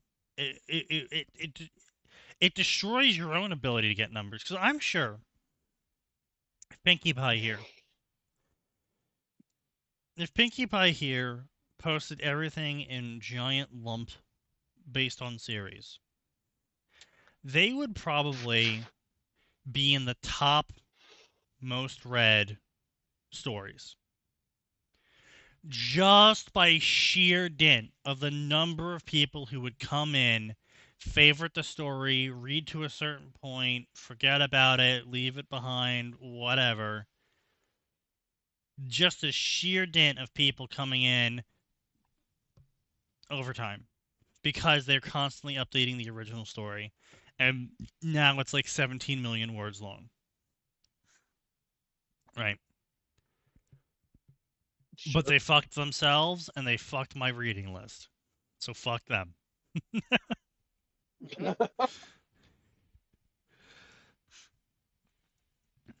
Let's see what else we got here. We got Ashen Gray. Vale has always felt the pull of a world beyond her small town of original region. At 17, self-insert female OC, loyal pollywag by her side, she leaves home to chase her dreams of being a champion. Adversity and challenge wait her as she goes on a great adventure where she meets people, friends, and rivals. In our own created region, which means this is literally all OCs. Yep. The art of raising a tank. What?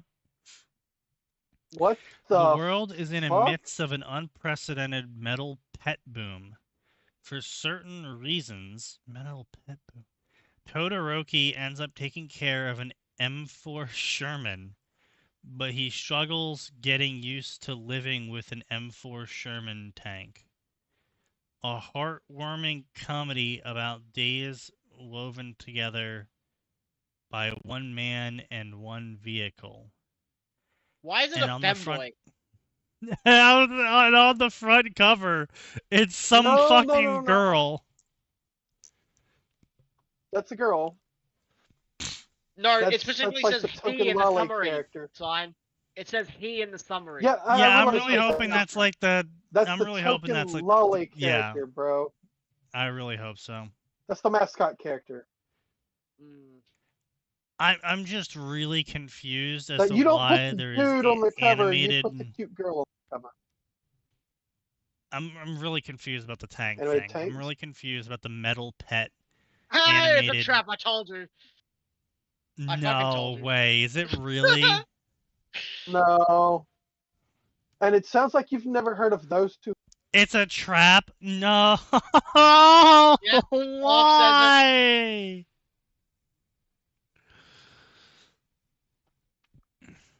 Why would Why they does do he have this? boobs?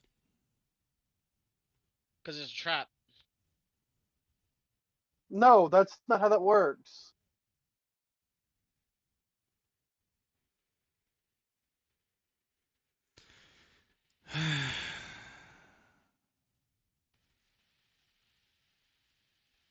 Yeah, you've never heard of those who hunt elves?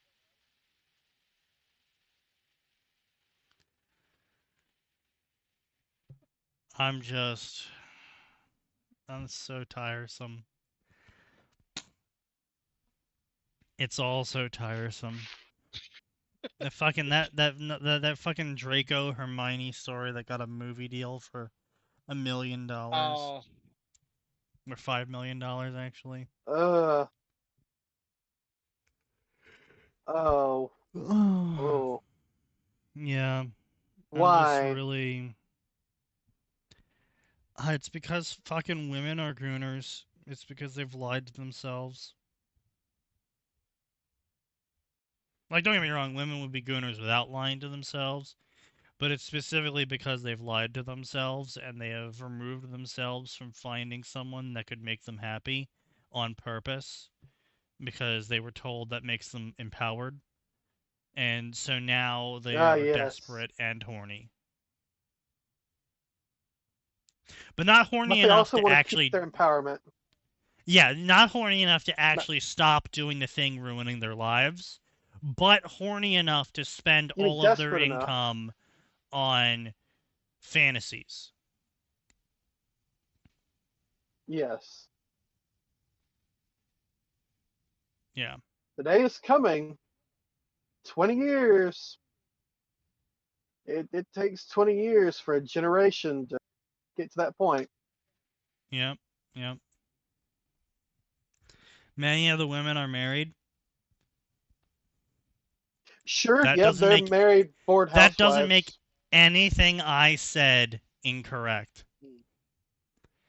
They have kids. Yes. Still doesn't make what I said make them incorrect. incorrect. Yeah. It just means they settled, but they never let go. Hmm. Oh yeah, she's still chasing Chad. She's getting ready to.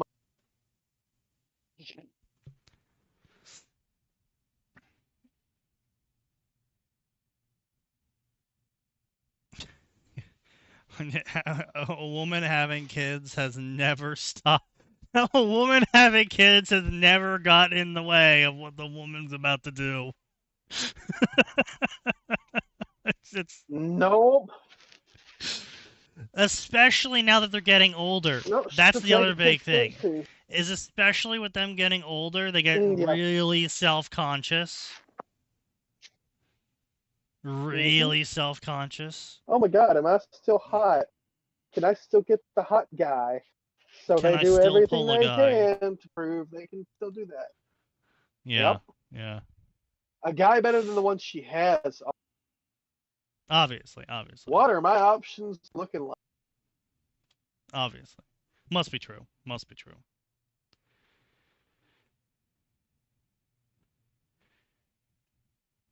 It makes them worse. I wouldn't say it makes them worse. I wouldn't go that far. Having kids usually does mellow out women. Mm. It usually mellows out women, or it makes them double down on having kids so that they can try and find a dad, and then they get dumped. Well, I mean, it really depends on the situation of them having kids. Yeah. So many of them have mental Also, health issues whether and they're try in their modern husbands day. into reading it with them.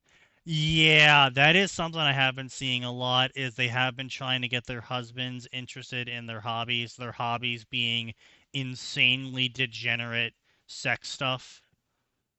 Hey, hubby, want to read cuck porn with me? No. And you're not allowed to read it either. I mean, it's not always the cock porn. It's sometimes the white woman porn. Why is there no men in this? Why is there only a dog? why is the character hugging a cow? Mhm. Wife, why is the character Oh hugging a cow? no. Mhm. That's not a cow. It's a minotaur. No, it's a Yeah, cow. like, yeah, look, that's the classic one, right? Guys wildest hear me out, and it's, like fucking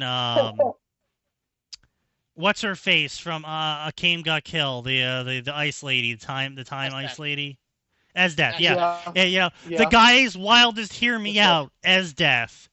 Women's wildest hear me out, primordial sloop Literally. with dick tentacles. Mhm. It's like, guys. There's Or a bit of a pronodial dick with difference. tentacles.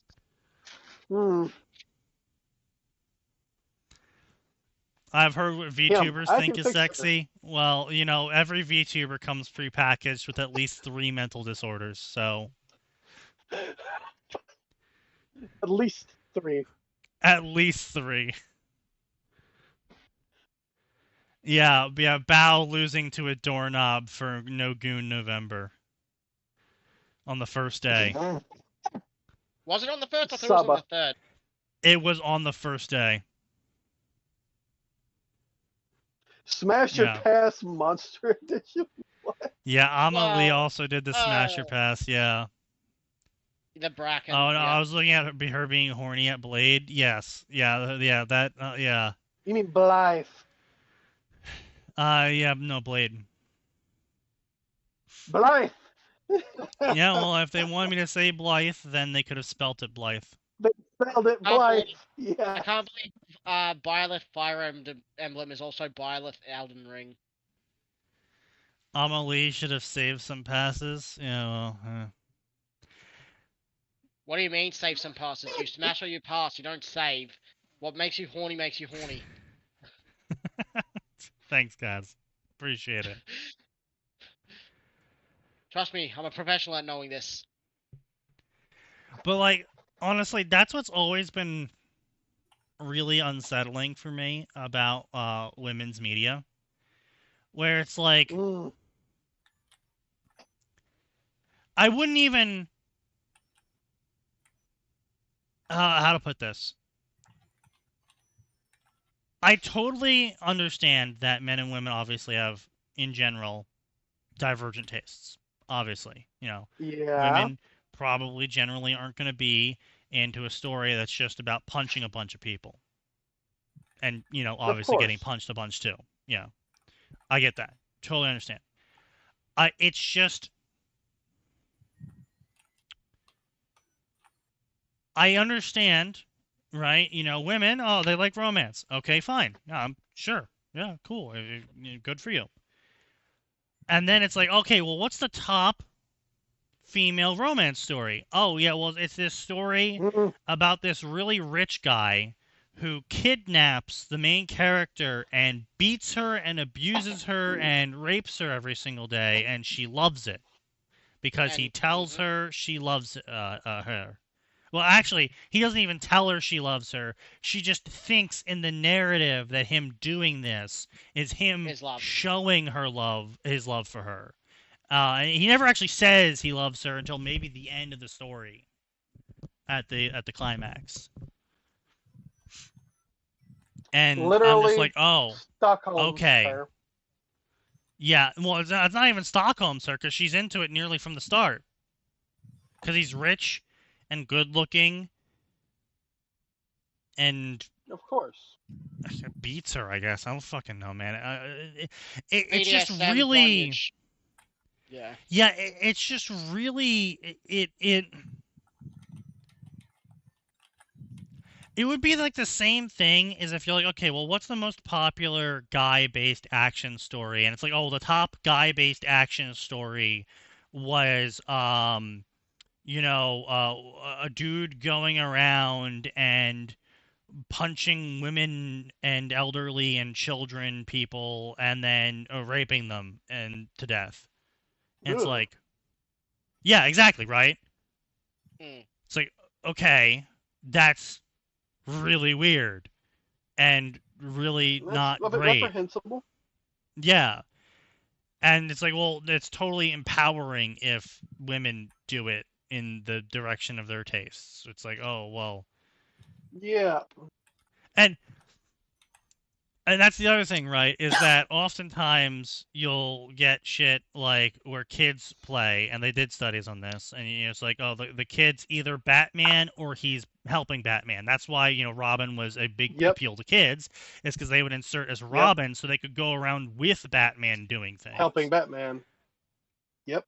And what they saw with girls is that they would insert as Barbie. Barbie was her. Barbie was her outlet to the creative enterprise. Not she wasn't like, you know, being taken along with shopping with Barbie, she was Barbie doing the shopping. She was Barbie with the cool big house and the expensive car and the really hot boyfriend. And so it's kind of like really weird to see BDSM rape stories be the #1 bestseller in terms of female interests. It's kind of like... It's the Lego study. Yeah, the Lego study, yeah. Yeah, it's really kind of just unsettling. Yeah. You know? It's like finding a guy... Yeah, it's like finding a guy in real life, right? Like, you're sitting there, you're talking with him, and then out of the blue, he's just like, yeah, you know, my favorite game is Necopara. Because they're so young. Yeah. And I'm like, if you're just sitting there with the dude, you kind of just be like, that's certainly a reason to like Necopara. Yeah. What On the other other hand, things then you've got the ironic Blue Archive players. Well, I was about to literally say, I was like, so what else do you like? He's like, oh, well, my favorite game's Blue Archive too. It's like, oh, what whoa. What characters do you like from Blue Archive? And then he lists them all, and you're like, oh wow, that's a lot of children. So it's a lot of childish looking ones. That's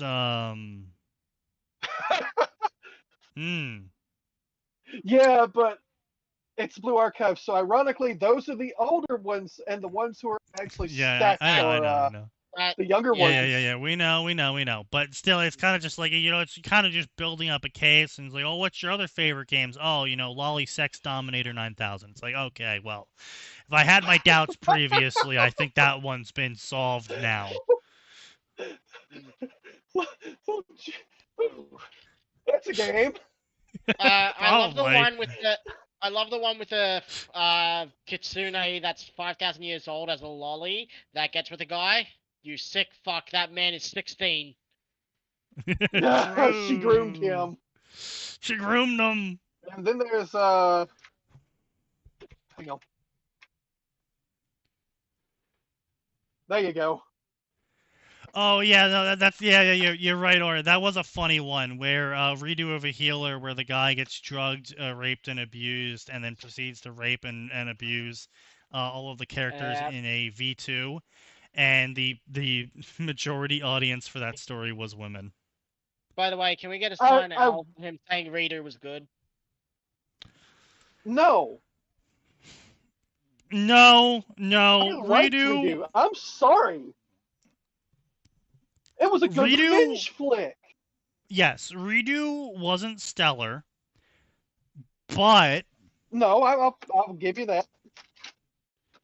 But it was a good revenge story in that even the guy himself, whenever he was involved in something that wasn't about his revenge on the people that abused him, he was skeeved out about how things went.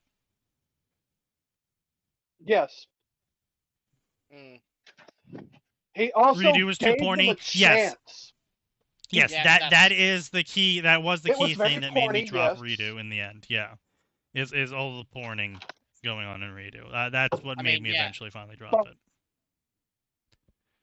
I like that he actually gave everyone a chance to prove that they were exactly the assholes he met the first time before he took his revenge. Yeah. He didn't just go, you know what, fuck it, I'm just going to kill them for crimes they haven't committed yet. No, he gave them a chance. And, yeah, was it edgy? Sure. But, again, you just have to look at the story in a, objective lens.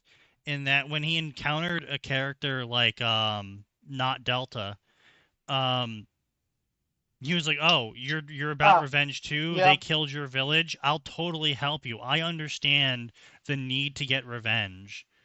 Like, he wasn't just some edgy And then character who was sitting there and angsting the whole time, you know, "Oh, I'm gonna get my revenge," and then he fucking brutalizes the next person, and that's all he does. Like, the whole story is just him angsting until the next character shows up for him to brutalize. Like, that's not what the story Good work. was. The no, story... he empathized with people.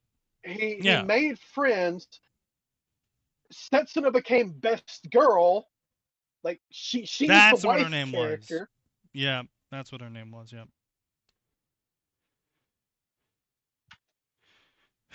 Even Yeah. Flair, after he had brainwashed her and fixed her, became a decent human being. True. And no, and I did appreciate that he basically didn't abuse the princess after he wiped her memories, because he's Yes. like, there's no point because she's not who she was before I wiped her memories. She's a different person. Yeah. The story was discount Yeah. rants. He It didn't gave have her a enough second porn chance. for a hentai, but too much porn for a proper story. Yeah, no, absolutely, and that's what I'm saying. Like, it it it was good enough. It's not something I'll go back and read again, but it's also not something I'm gonna be like, ooh, you like to redo. It's like, all right, I get it. You know, it was going right. It was going. But yeah, no, it's just I don't understand women focused stories. And you know, it's Well, one thing, right? It's easy to understand, Sneaky. All you have to do is imagine a man and then take away all responsibility and accountability. Yeah, I know. But I mean, it's like, you know, if you're sitting there, you're watching TV, and for whatever reason, the TV is flicking through channels, and the channel it lands on is Hallmark, right? And you get your generic Yep. Hallmark movie playing. It's not offensive. You're not going to sit there and be like, oh, especially if your wife's right next to you and she goes, okay, we need to watch this. And it's like, all right, yes, honey. Right? Mm. It's you're not going to get pissed at the Hallmark movie. Right? It just exists. It's like, it's inoffensive, Yeah, it's right? garbage, but meh. Yeah, right, but it's not garbage in the way that you're like, oh, this fucking shit, I'm gonna go make a 15-minute rant about how much I hate it. No, you're just gonna be like, yeah, I don't know, what was the plot this time? The rich guy from the city came into the countryside to buy up land in an apartment complex scheme, but then decided to use the land to plant an orchard because he met of the woman who came from the city to return to her family to take over the family bakery, and they got stuck in a snowstorm together. It's like, okay, sure. All right. It's like, okay. All right. But then you look at the modern shit, right?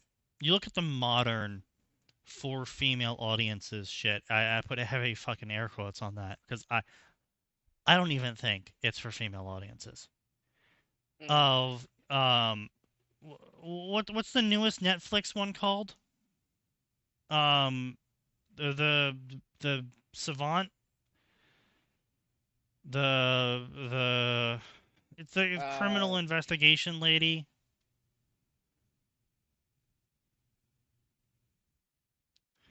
Where she infiltrates um Netflix, no, where she infiltrates far right groups using her advanced social powers and social foo to pretend to be a guy so she can join these far right groups so she can then report them to the police. That's I forget the name. But anyway, point being is I don't think that show's for women. It's it's not a character you can really self-insert as, I don't think. It's just Not some hyper really. egotistical self-insert from the author who's just talking about how great and smart they are and how cool they are for going in and digging up these Mm, dangerous criminals and then turning them into the police, and that's the yeah. whole fucking story. That's The it. That's savant. all it's got. Yeah. Yeah. It's Like the that. whole the whole plot. And it's some 30, 40 something white woman with Karen glasses and a fucking man chin. Mm. Ugly. If her makeup got washed off, she would be a 4 out of 10. At best. Taylor Hebert IRL, Wild would never. Yeah, yeah, Yeah. yeah. It's so bad. It's so cringy. It's so obnoxious. I don't know who it's for, right? And Mm. you might be saying, "Oh, well, Sneaky, you're just saying that because you're not the target market." First off, shut up, Cartman. Second off, Yeah. um, I might not be part of the target market, but I mean, we can just look at the shit they've produced before. Batwoman. How many women went to go see Batwoman, the new one by CW, the black one? I You don't know think how many anyone. people? Yeah, you know how many people went to go see it? Fucking no one. No one went to go see it. Mm. You know how many people went to go see Ironheart? Fucking no one. No one went to go see it. So, Mm. clearly, not for the female audience either, because they're not showing up. Mm. I mean, hell, you know how easy it is to make a guy movie? You know how easy it is to make guys show up in theater for a movie?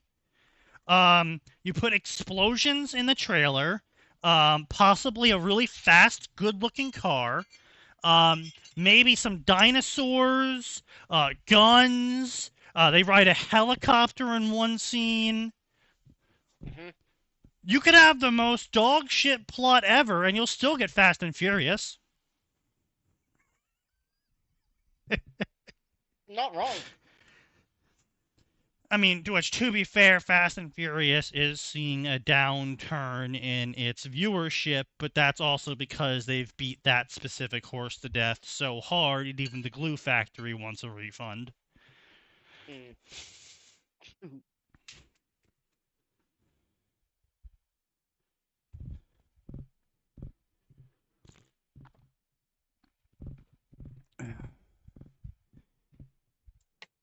But, like, yeah, women aren't showing up for any of this. You know what women are showing up for? The fucking Hallmark Channel. Yep. That's what they're showing up for. You know what they're showing up for? They're showing up for beat me black and blue and abuse me rich daddy. That's what they're showing up for. They're not showing up for Ironheart, Adventures of Black Female Girl Boss who kills cops and steals some banks.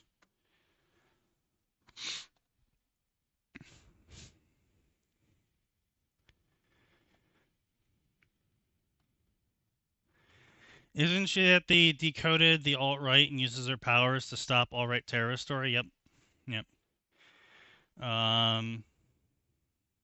The week when she realizes no alt-right terrorists because they're all at work, she's out of a job.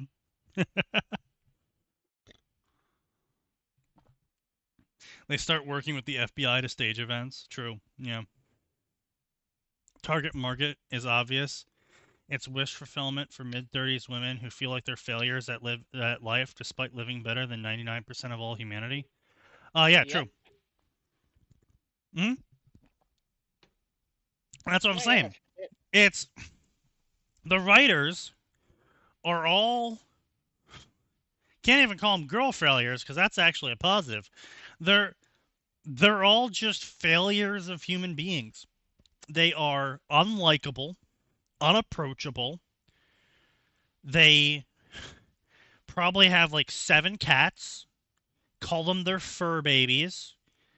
And they all are in these online groups where they all schlick each other and tell each other that no, it's the world that's the problem, not us. I know we all dress the same, act the same, and look the same, but it's definitely not us causing the problems. It's clearly, literally the rest of the world. Mm-hmm.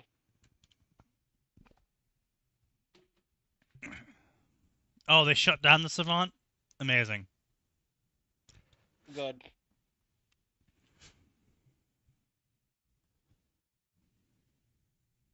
Or you're talking about Batwoman or Black Woman.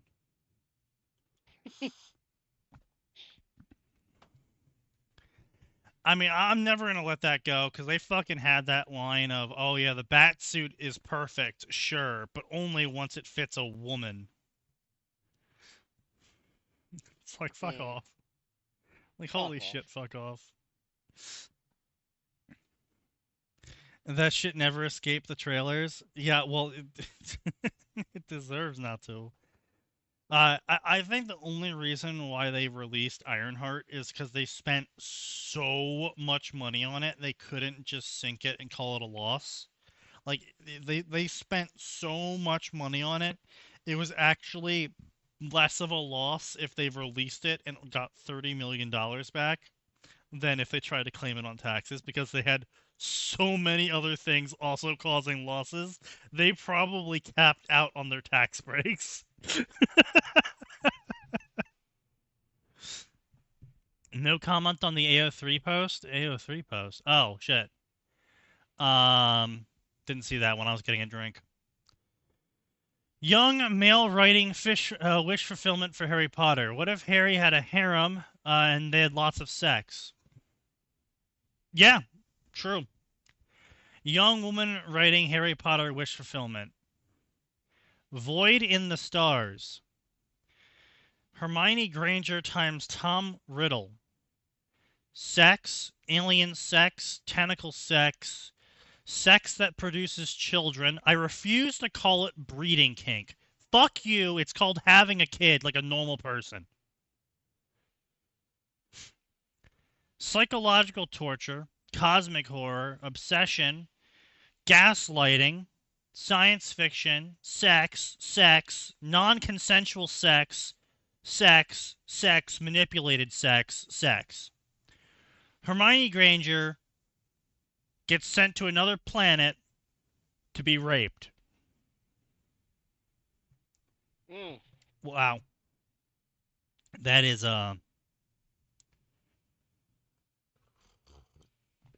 that's riveting. Let me tell you.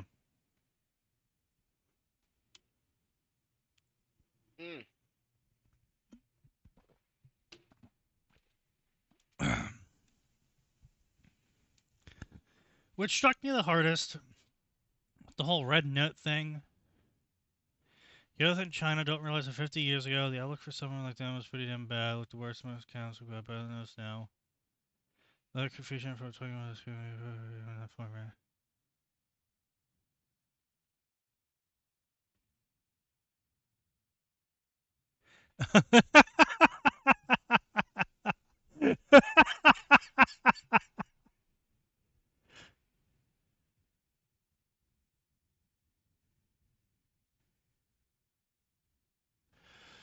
Yeah, the fucking.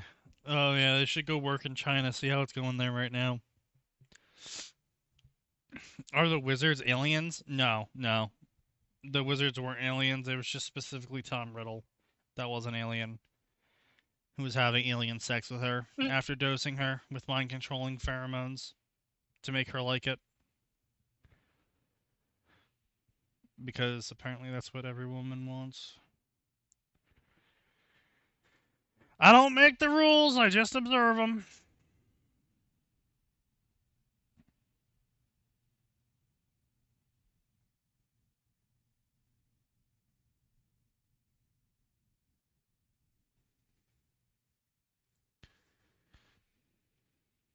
I just observe them.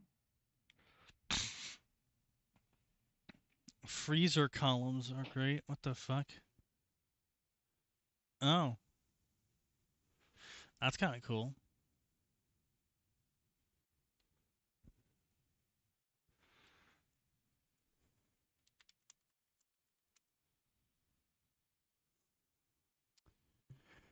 But let's see what else we got here. We're just gonna scroll through the list here. We got some pokey shipping. Okay, figure out blah blah blah. Birthday. Written by a woman probably. Let's see here.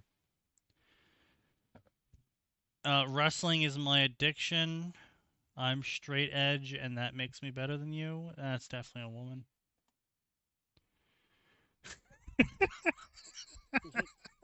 I'm just fucking. I'm just kidding. It's a guy complaining about his girlfriend. Of course. Savage Trainer, Pokemon self-insert. All right, so this is probably gonna be a guy story. What happens when No. that inner spark dies? Aaron went to the world of Pokemon. Great. Oh, it gave her a new body. Okay. With And the the correct nope, gender. I was right. I was right. I was right. Yeah. A kid again.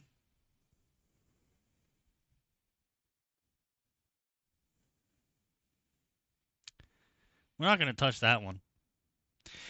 Neither was waking up naked in the Crown Tundra. The found family of Pokemon she encounters is pretty cool, but she didn't choose any of that. Choices matter, and she doesn't get many. A family drama story of 70 chapters and 486 words. Wow. This is also cross-posted! Let's go!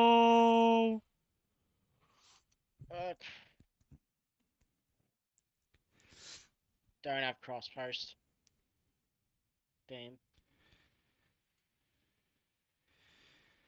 Oh yeah, you can also mark down author barely fetish. If you don't know, you don't know. I only have knows nothing. We haven't had an uncomfy age gap yet. Nope, we have not. We have not. No, You just can mark down original fiction because of that earlier story. Oh, right, the one with its own fucking thing. Everything. Right. Yeah, its own Pokemon, its own region. Yeah.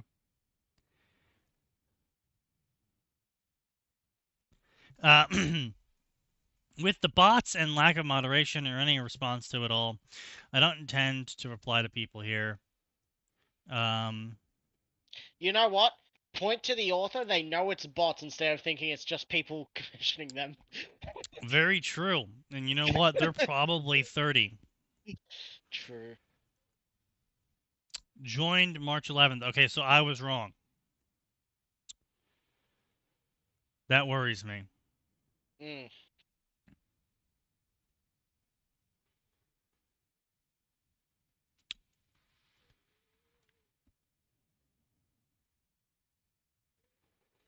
Uh-huh. Uh-huh. Yeah. Yeah. Yeah. I think this is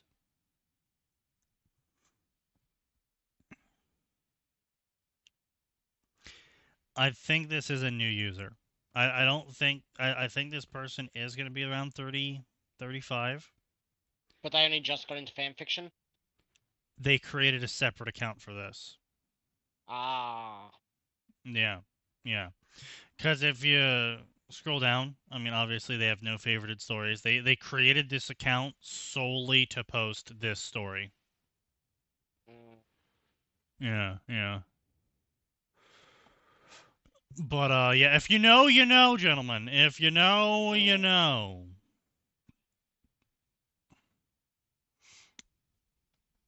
Updates Monday through Friday.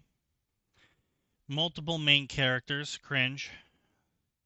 Slow-paced drama slice of life.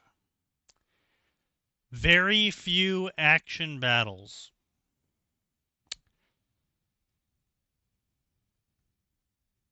Battles are few and far in between, and not only are more brutal, but they're over faster.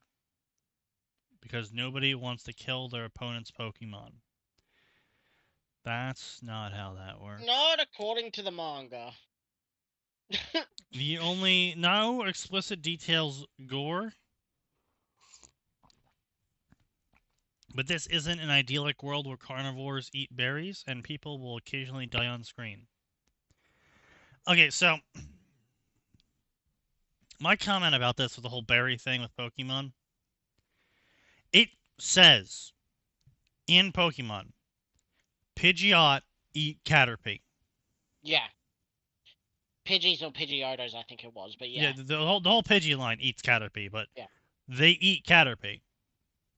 Like, this isn't like a anime-ism. This isn't like a, they never really mention it. No, they straight up say they eat Caterpie. Magikarp is a favorite food of a lot of Pokemon that can get their hands on them. There's tons of Pokemon that are explicitly called out as food. As part of a food chain. Farfetch'd are explicitly called out for tasting really good, so people nearly ate them to death. Mm-hmm. So, this whole only berries shit is completely fanon. But it is true that berries are also a massive source of calories. We're talking like crazy source of calories. So when you're a Pokemon or a human and you're looking for food, eating only a couple berries gets you all of the nutrients and calories you need for the entire day. Yeah. That's crazy. The berries are also crazy huge. But that is crazy that a berry can do that, but it is what it is. It's fucking magic. That would be like saying, oh, well, Pokemon moves are weird, so we're not going to make those be in the story. And you're only going to get fire moves from friction or something. Like, yeah. It's fucking magic. The berries are magic. If you have a problem with the berries, fuck off. It's magic. Mm. I would admit it would be something different, right? If there was still carnivore species around, but they were like explicitly, no Pokemon eats other Pokemon. They only eat berries. Mm. And yet there was still carnivore species around, yet there was still herbivore species around. Like, if every Pokemon wasn't set up to eat berries, explicitly, only berries, then I would just be like, you're fucking bullshit. Bullshit. Obviously bullshit. But we do have carnivore Pokemon. We do have, we have Pokemon like Snorlax, who explicitly eats sharp vines by the ton. Yeah. He literally eats kudzu by the acre. I'm pretty sure there's a Pokemon that literally anything that enters its mouth, it eats. Similar to like a pelican. Oh, Mawile. I think it's Mawile, yep. And like Swalot too, yeah. Also the Aaron line eats rocks. The Steelix line also eats rocks explicitly. Like, they eat rocks are part of their diet as well. So it's not like they only eat berries. It's just that berries are a really good source of food. Yeah. And from everything we've seen, the ones that are most common, like oranberries, taste really good as well. So it's not just like a good source of food. It's literally just for the taste. There will be some that will decide to eat them. Yeah. Just a heads up, this is my first time I've put real effort into writing a story. It shows I've wrote 50 chapters before making an account to post it with, so some sections drag on a bit, and apparently I have a bad habit of italicizing too much. Oh no, I do have a bad habit of doing that. Oh no, it's sign.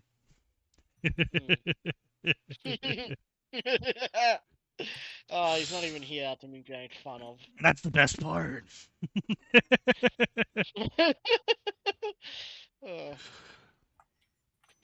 chapters before posting. God damn. Yeah, that's crazy. Yeah, this guy definitely made this profile just for this pic. Fic, not pic.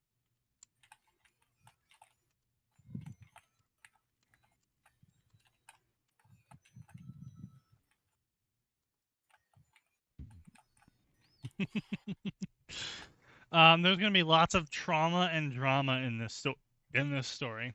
Damn. Wow, they do use italicization way too much. Literally in every sentence, almost. Ugh. Like, don't get me wrong, I'm a big fan of it, but come on.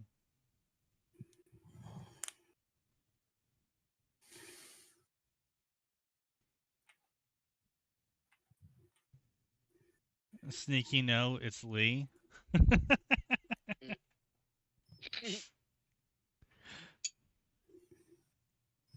God, new normal is still fucking going on at Lee, 1.5 almost Sign, 1.5 million. basically the viewers. same God damn. person.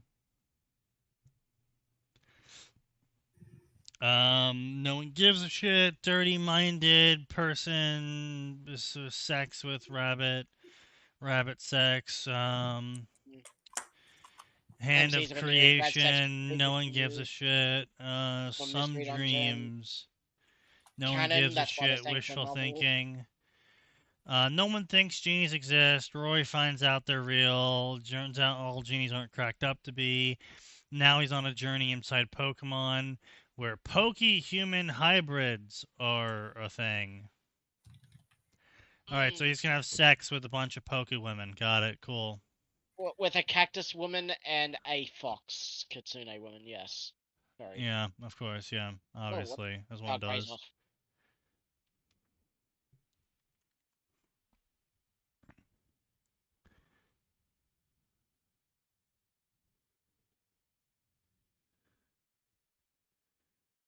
Bronze Age Kalos. What the fuck does that even mean? Part 1 of the Silver Sage Saga. Anthro Pokemon. Pokemon The Journey. With Isekai as Ash.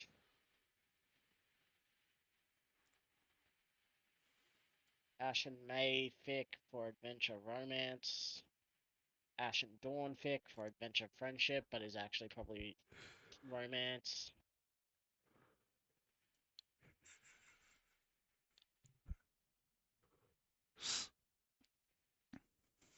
Yeah. Yeah. Yeah. Yeah. If you know, you know. If Stream you ain't know, gonna you know, know. but you know, you know. Wool herd flock promises blah blah blah. No one gives a shit. Yeah, Anthro Pokemon. Yep, we don't know where that's going. Poke Journey. We all know about isekais and how that works in Pokemon. This will be a realistic dark tale.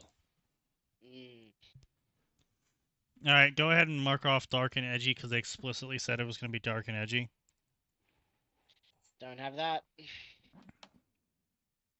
Yeah, yeah. It's really shit because I feel like I had a good chance at bingo. I had bad grammar, Patteron, in name only, and angst all in the fucking same diagonal. Damn, that is a good lineup. Yeah, no, I had script, which definitely ruins a couple of lines for me. I had flashbang by words, and I don't think that's happening in Pokemon because we've been in Pokemon so much that we just can't be flashbang by it all that much anymore. I mean, sometimes we can still get some weird shit. Yeah, but once you go into Pokemon and find the fuck guy, very little can flashbang you in Pokemon. I mean, I suppose. I mean, there's some things I can think about that I could probably be surprised by.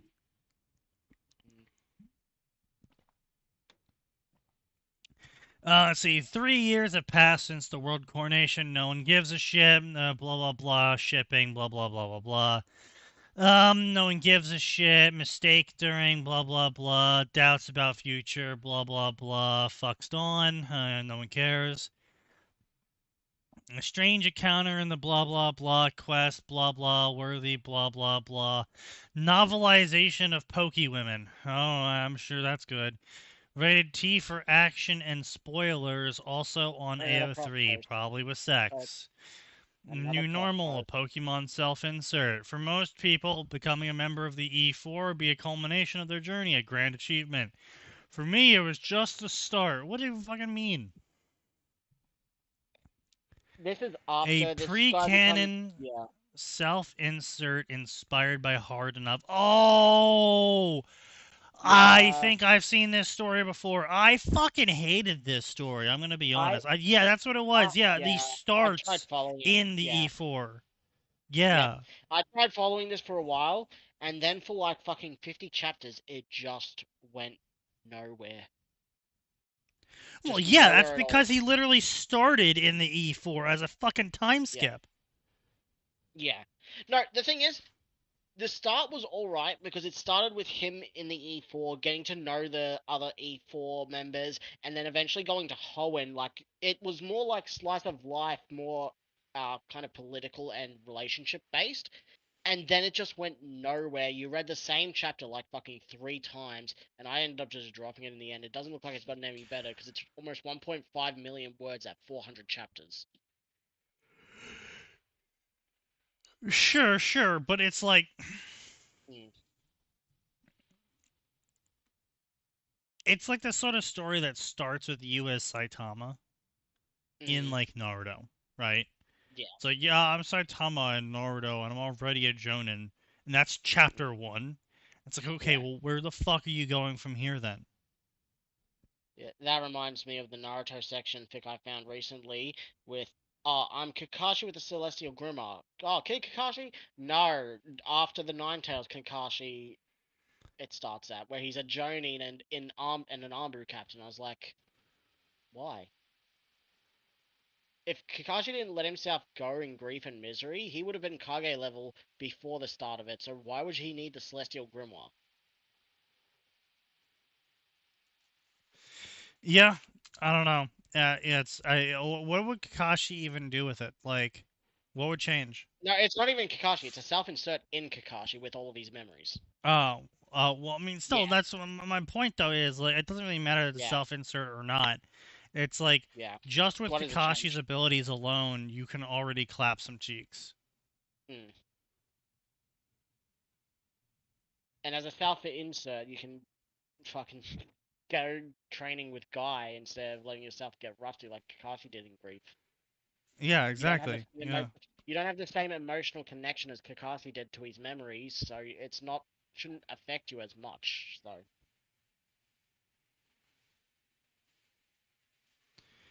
What the fuck is this? Atom, the bar was open. Okay. Good, good. That's good. Always something to drink about, which I think I'll go grab another some more.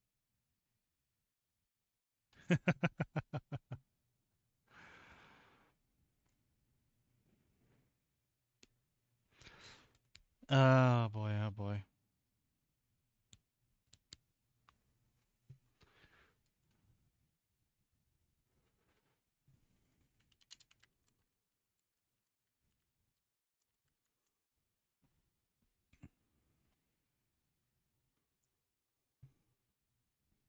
What the fuck's going on here?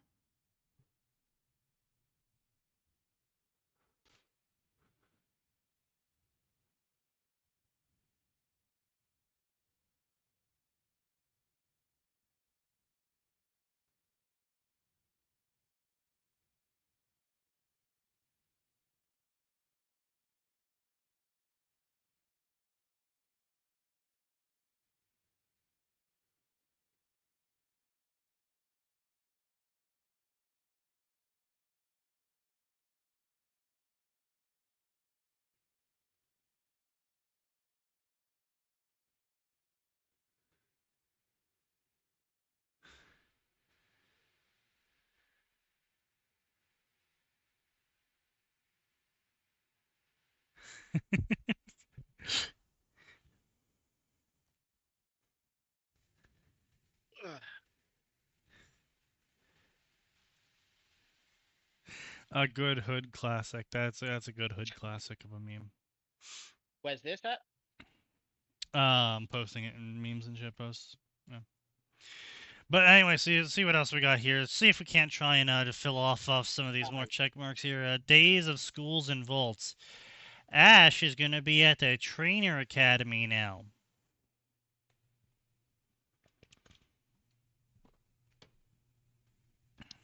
Will he make it out intact? Does that get harem, or is Wow. it because it's not explicitly stated that it's harem? We don't get it. No, you can mark it as a harem. Yeah, you can mark harem down. Mark down harem. Actually, I'm gonna get into that because I have a weird feeling. Catch feelings, not Pokemon. After transmigrating into World of Pokemon, Haru's first big haul was a time machine that could randomly leap across time. And a Mew. Of course, And why a not? Fluttermane. I don't know what that is, so I don't care. It's a prehistoric Mischievous. Literally from the dinosaur era. That in Scarlet and Violet you can only get because of the time machine made by the Pokemon Professor. I see. Yeah. It is literally a prehistoric ancient Pokemon. Cool, I guess. Lame name. Yeah. With the time machine, he can jump through the timelines to reach places humans weren't meant to go, all to catch Pokemon. That was the plan, but in the end, what wasn't in the plan was him catching feelings for the various women he then had sex with. Of course not. But in the end, wasn't... They didn't even finish their summary. No, they did finish the summary. So the problem here is that fanfiction.net doesn't tell you you've reached the word cap on your summary. It just cuts you off. Oh, God. Which, honestly, I think it's funnier. What the hell is the style of writing for that feelings fic? What? Oh, what do you mean? Oh, God. Oh, let's see. Snared your eyes with my electro web Caterpie. Guess who's streaming? It's me. I know. Oh, it's the streamer gym leader. Yeah. Yeah. Oh, yeah. Who's a hag. Yeah.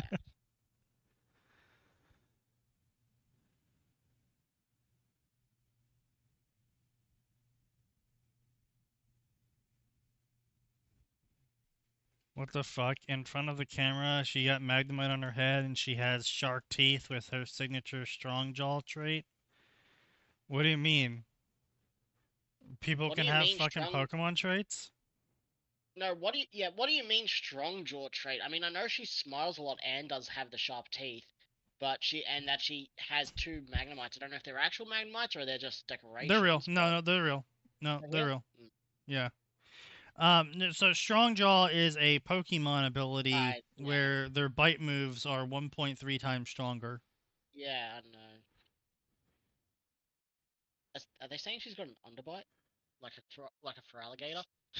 No, they're saying she's got strong jaws. Yeah. Oh. Damn, crazy. Good morning, good afternoon, good evening. Hello, ciao, welcome to my live stream. With her energy dialed up to max, Paldea's most popular streamer and mega idol kicked off another day with her over-the-top style.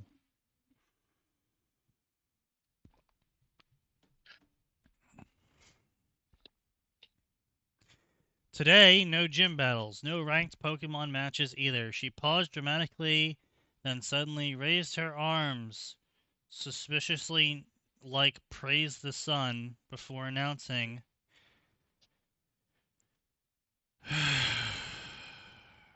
when did this person join January 8th with 3 stories, no follows or favorites for this author? Yeah, so this is another one of those profiles created solely to post the story. Pokemon Farm Story, and then Konoha's Stage of Life, with all of them having AI art.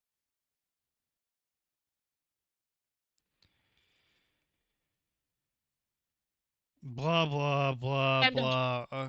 I don't. Yeah. I think this is Ugh. another What are you M-Dap saying? in her other fucking Pokemon stick. So far, I think I found an Oh M-Dash. shit, you're right. Those are M dashes. I think I'm finding AI. I think this person's AI writing. It's not theirs. They're posting from like separate. Either that All or right, they let's or they ask. posting it. Yeah. Either The that or expert. they're posting it specifically because they're using AI to write compared to their regular fix. Probably. You know what? I don't think. I mean, these stories are so bad. And the fact that their own summaries got cut off, I don't think they Wait. normally post fix. 1, 2, 3, 4. I'm finding 5, 6 M dashes so far. 7, 8. 9. 10. I definitely think this is. I'm not even halfway down the thick, and I'm double digits in M dashes. 11, 12, 13, 14, 15. Holy shit. 16, 17, 18. Yeah, it is. It I is what it is. 19. Yeah, this first chapter has over 20.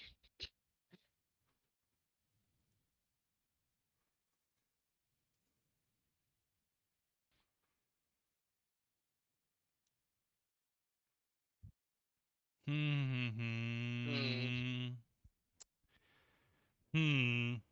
Hmm.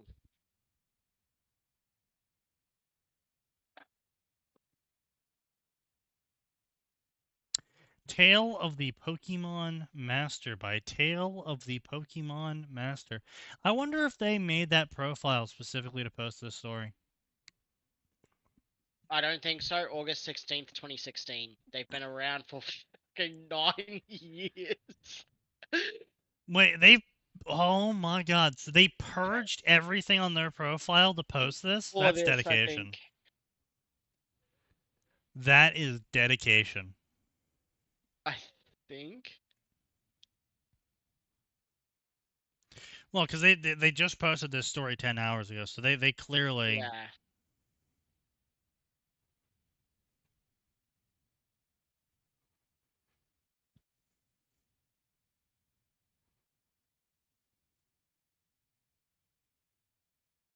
Not all.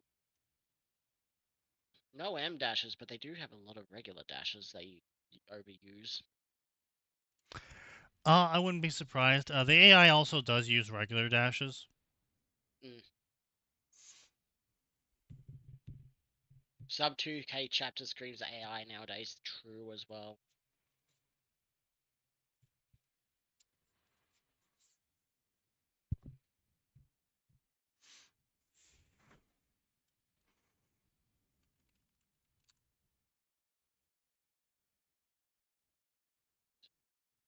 But yeah, I mean.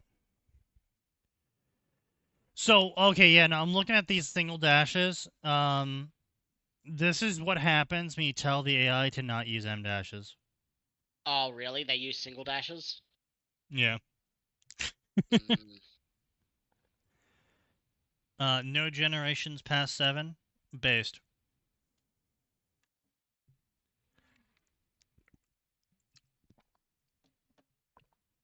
Year 2012-045 of the past. What? Ash never travels to Kalos. On the day of his return from Unova, an old friend shows up, bringing with him the opportunity of a lifetime. With the next Pokemon World Tournament 5 years away, there's no room for delay. Ash must quickly realize his fate and sacrifice for impossible dreams to win the World Tournament and become a true Pokemon master. Alright, we've got Toaster Fuckers on it. Opinion. Getting partial hits. Either this is lesser known AI or AI content that was rewritten and processed afterwards.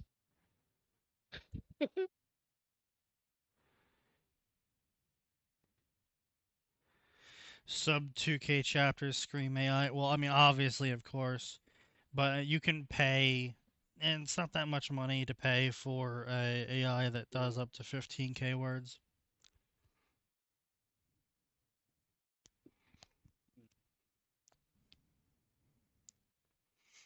Yeah. So.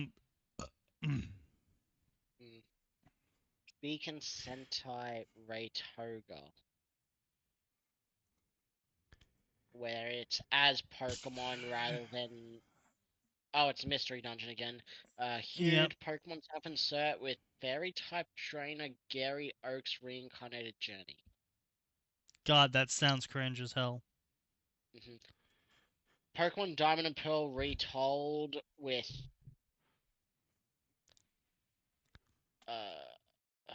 God. Team Shadow, Team Galactic, and Team Rocket in Diamond and Pearl.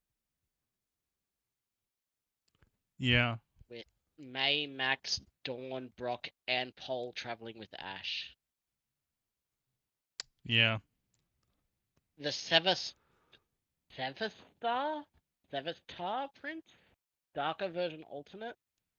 Was that supposed to be 7-star? No, Probably it's some 7-star. mash of the two. A different take of the story of the darker version time. Wait, so this is... Wait. So we had the 7-star Prince. We have the 7-star Prince dark version. And then we have 7-star Prince dark version alternate. As well as Tale of 7-Star Leaders, which is a side story of the leaders. Amazing. 10 chapters. I hate and it.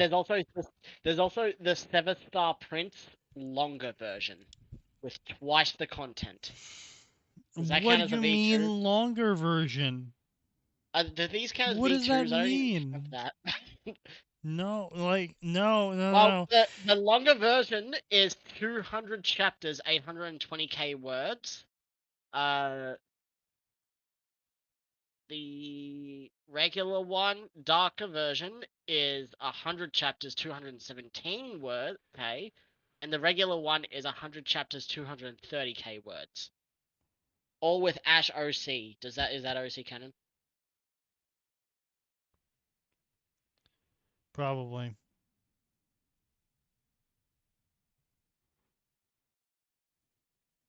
I'm just... Wow.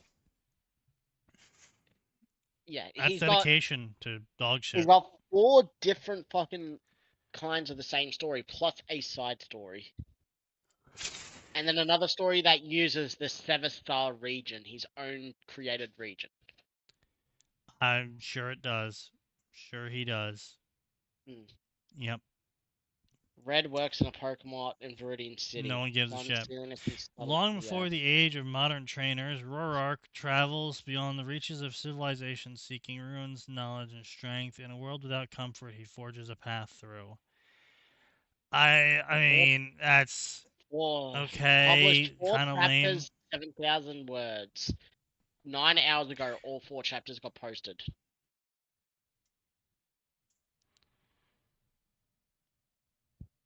Yeah. And also has Spanish on their author profile, so I don't know if they're English second language or not. Or if they probably are. Some stories will also be written in Spanish, possibly. Oh boy. Well, this section was disappointing. I'm gonna be honest with you. It really was. Like, we went off topic for like an hour, and then we still came back, and went through every single fic. Like, we didn't go into it, but the summary just made us skip it. I mean, it's just like, what's the fucking point of going into any of these? It's like, these are just like generic, literally canon, literally canon, literally canon, literally canon. They're not even going to give us anything really for the bingo. Like, just canon. Yeah. Can we tick that off? Because then I only need 2 more. How did we not get angst? Yeah. If I just I would have had a bingo with angst and summary stocks. I had such a good fucking bingo sheet, and we got this shit. Yeah, I mean, it's just like half the stories are just canon, and the other half of the stories are shipping or Pokemon Mystery Dungeon. Yeah. Which there hasn't been a new Pokemon Mystery Dungeon fucking for years now, so... The last one was a remake. Yeah, for the Switch. Actually a decent quality one, but it had some gripes. But yeah. Like this is even dumber. So the alternate story is not going to be a expansion of darker version, but it's going to have a lot of the same plot beats, and there's going to be different stuff going on. It's just And we just got 3 more updates, and they all read the exact fucking same. Oh, they do. Let me scroll up here. Yeah, Dreaming in Moonlight, Bunnies, Land Sharks, and the Path to Becoming Champion, and Fraud Champions. Bunnies, land sharks, and the path to becoming champion. Cynthia doesn't get them. He knows things he shouldn't. Doesn't know things he should. And in general, is someone she never thought she would journey with. It was just his Baniri was way too cute to leave behind, I promise. OC times canon. With an OC pick from young Cynthia's perspective. So basically, Cynthia is also going to be a fucking OC at that point. Basically, yeah. Dreaming in Moonlight. Cassie always fantasized about going on a Pokemon journey, yet she never imagined she would one day stumble into the fantasy world of her dreams. When she somehow finds herself in the Sinnoh region with nothing to her name, she's faced with trying to make a new life for herself in a world both familiar and all too unknown at once. We have found this exact summary at least like 3 times this stream, basically. Yeah, true. I mean, you know what? I blame, fucking Fugman. What the hell? What's his story called? Beware of Caution. Born of Caution. Born of Caution. Born of Caution. And the other one as well, Born of whatever it is, the one in Sinnoh with the Lucario. Was Desire, yeah. Yeah. I blame Caution because obviously no one's going to try and step up to the plate of trying to compete with Desire. Yeah. But I'm going to blame Born of Caution. Because I ever since Born of Caution started to be written and really took off in popularity, I have just seen... Obviously, this was a thing, before this, but I have seen so many stories of now they're in the Sinnoh region, or the Hoenn region. They are alone. Maybe they have a special interest that's helping them. They get some crazy starter Pokemon. You know, just the whole fucking gauntlet, and it's like, oh wow. I wonder what inspired you to write this one. Basically, a deliberate, like the Shiro effect, I'll call it, with how the gamer thing took over. Yeah. And if it's not Born of Caution, it's a Power Link copycat of Jordinio's Pokemon version. Yeah, true. Yeah, if it's not a Born of Caution copycat, it's a Jordinio copycat. Yeah. And then you got this one, which is just bashing in a thick. When the World Coronation Series crowned its victor, the celebration didn't last. Around the world, fans, critics, and trolls tore the champions apart. Leon, the crowned clown, Diantha, the fallen star, Cynthia, the outdated queen, and worst of all, Ash Ketchum, the gimmick monarch. To some, they were still legends. To others, fraud champions. Name drop of the title in the fucking summary. Wow, what the fuck the hell is the World Coronation Series? Is that some anime That bullshit? is the most recent. That's the most recent anime, where it was a huge tournament between everyone, and Ash won it. And then after that was the new Pokemon one with the new MCs and all that. Where where they tried lost, to a starter second form in like one hit. Because the newest anime is really bad in power scaling. Well, it's because, I mean, they lost all the old writers, and so, yeah, basically they just had Ash come out and fight everyone that beat him previously, and be like, oh, yeah, see, guys, Ash finally won. With an entirely new team instead of the team that has been with him for years in a world championship where you should bring your best team. Man, if they had come out and were like, yeah, guys, here's our final goodbye to Ash Ketchum and the Pokemon V1. We're going to have Ash. He's older now. He's participating in the World Tournament because of his, constant success in the championships of the various sectors. Yeah. And, he brings out his old fucking team, the top favorite Pokemon across every season.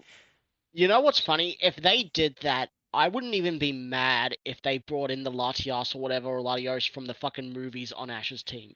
I'd be like, oh no fuck no no! yeah! I thought you were saying to face against him with Tobias or whatever. No, the fuck his no, name is. on his team. Oh, you on his guys team. talking about Journeys, right? Sorry, just too. No, Yeah, no, Journeys, we're talking yeah. about the Journey sort of. No, yeah. it is Oh, Journeys. Instead of the God. yeah. That shit pissed me off because it's like he got like several meta Pokemon. What was it? Gengar, Dragonite, that hybrid fossil in it, Lucario.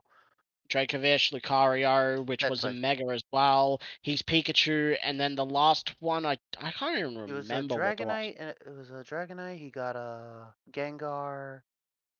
But anyway, yeah. So point being is like Yeah. he brings fucking Charizard in, Pidgeot comes in, fucking the top tiers of every single season roll in. He's got some legendaries backing him. And he just fucking. It's just a giant fuck off smackdown with all of the top Pokemon from all the previous seasons coming in, throwing down, winning left and right. He's crushing people. He gets to the E4. The legendaries come out. Mewtwo's like, yo, what's up? I'm showing up for Ash. Yeah. Like... Well, you know what the worst bit is? It's not even an E4. Literally, the champions participated as well and were facing each other. I'm pretty sure That's we what I'm saying. saw Steven Stone versus fucking Cynthia, I think, was one of the episodes. That better have been the most hype fucking episode in existence. Everyone hyped because turns out that Cynthia's Mega Gem is in her lipstick and she puts it on to make herself look even better as she uses her Mega Evolution. What? Yeah, apparently you don't need, for Mega Stones, you don't need just the armband like Ash has. A bunch of people have different things. Like Steven Stone has a ring, Cynthia's is in her lipstick. Oh, okay. Yeah. Sure. But I mean, was it actually a good episode? Was it a total fucking slug out, knockout, gigafuck? I'm not sure. I didn't watch it, but little bits and pieces I've seen looked like it was better than Ash's fight. So. But that's what I'm saying. Like they could have gone totally ham. They didn't need to make a big season. It could have been a short season. Could have been like what the fuck's it called? Digimon Try or whatever it was, Yeah. Where they brought back the old cast and they had a short little was it 6 or 9 episode run, and it's just like hey guys, you remember this shit? Yeah, it was good times. They could have fucking did that. Ash comes in, big episodes, big fights. It's just a big short production. Wait, in the team, in Ash's team, like that's in the wiki fandom that's showing off all of his team, even from previous things. They don't have his fucking primate that's got 100% win rate. What the fuck? Amazing. Yeah, that's crazy. Not even in the temporary members' choice. Season fucked over. Oh, God damn it. Yeah, that's what I'm saying. Like, he should have had all of his fucking biggest hitters come out, do a big old goodbye. Like, that would have been actually some top-tier quality shit. But as we all know, the company is called Nintendo, not Nintendo. Yeah. Can I you imagine imagine to win because of that shit? Yeah, can you imagine Charizard, Sceptile, Ash Greninja, all on the same fucking team with Pikachu? Like, I would have no complaints with him. I have no complaints with him winning that entire competition. With Gliscor, Infernape, Staraptor, Pidgeot. Yeah. Yeah, exactly. If he had his pals, like, I would have been like, you know what? This is a whole. It's what's the term? Swan song or whatever. It's his finale, the end of his journey. Let him have the victory. Let him have it with all his old Pokemon. Bring them back. Give them some spotlight. Anyone else remember the Battle Frontier where Snorlax went 1v1 with Ice Punches against fighting types and won? Yeah, that shit was great. It's kind of but I'm saying, like, they had the ability. They had the ability. Yeah. They know how to do it. And they're like, nah, we're going to fucking shit on ourselves and rub ourselves in it. Yeah. And Gar's also the worst fucking person he's ever fucking journeyed with. Oh, God, Go. They should have just made that entire season just about, like, Ash going around, maybe having, like, some old memories of, like, this is what I did during season 3, 4, whatever. And then have the whole thing be the contest of, like, maybe even tie it within the whole contest thing, where he does go to those places, live some memories, fights a gym leader, and slowly Well, progress. no, I mean you don't even need to do that, right? Well, Like, that's the worst thing. Pokemon Journeys was an around-the-world journey. It wasn't just in Galar. He literally Yeah. went to every fucking area. Well, I'm just saying, Region. like, without right, Go. but for Go kinda the colored whole some of it. thing is like you in this hypothetical like tourney round thing is you wouldn't even need to make Ash leave. Obviously, all of the fucking gym leaders are showing up, and pretty much everyone that Ash has ever helped could have shown up. He could have had a whole fucking section of the stadium of just people who Ash had helped over the years, and as he's fighting, this whole fucking section of the stadium is going insane because this guy that has been going around selflessly helping people and saving the world is finally fucking crushing some heads. Like, literally, all they had to do was copy one of, like, the most common, like, fanfic. Oh, maybe not the most common, but I'd say a decently common, like, fanfic plot Yeah. where it's like this grand tournament. Everyone's there. Ash returns maybe from a mystery trip where he's off training in seclusion or something. Like, there's been a handful of fics I remember reading where that Sure, was yeah. a thing. Like, everyone was gathering. The thing is, it's nowadays not the most popular, but before Born of Caution and Jorginho, that actually was the most popular alongside the Betrayal fix. Yeah, Well, I not remember only seeing that, this there was also the incarnated as a Pokemon fix. That was the other big popular one. Yeah. But yeah, no, like, they could have made it a swan song, big fucking send off, go fucking ham with the animations and the battles. Ash is either like catching up and having small little battles with the people he's met along the way, or he's I mean, They could tell us that. conference. They could tell us that. They could tell us Tobias tripped down the stairs, broke his neck, and died because he's an OC shitty character. Right, his head just explodes. Doesn't matter if he's got 6 legendaries. He tripped down the stairs. Mewtwo definitely did not set that up. Definitely not. But right, so it's just one of those things. They just totally fucked it up. But it's just fraud champions. Oh yeah, Ash is the gimmick monarch. No. Cynthia, the outdated queen. You mean the person that fucking destroys people? I mean, I won't disagree about Leon being a crown clown, but like, I mean, yeah, because if I remember correctly, the only reason he beat Lance was they were both on one Pokemon each. They both Gigantamaxed, and Lance had no idea what Gigantamax was or had experience with it, so Leon won. That's it. Yeah. That was it, because like he's the best at the gimmick of his region, and the tournament was done in his region. That's why he had the advantage. That's lame. Yeah, but like I'm saying, like it's just Cynthia deserves some fucking respect. She will fucking destroy you. Her team is a solid lineup. Take note that before Leon, Cynthia was the first and only generalist fucking champion.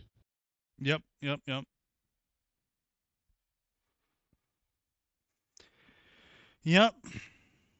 And then, Gen 5 had Alder, but then Alder quits and there's a Dragon champion. And then Kalos had Diantha, but she's more a movie star. She cares more about being a TV star than she does even being champion. She just uses the champion I can position see Leon and Diantha being clowns, but like Cynthia, like come on, bro, seriously? Like it's obvious this is a story just to fucking get haters to in the reviews. Does he even get haters though? I'll check the reviews. What the fuck? No, it's people liking it. Yeah, exactly.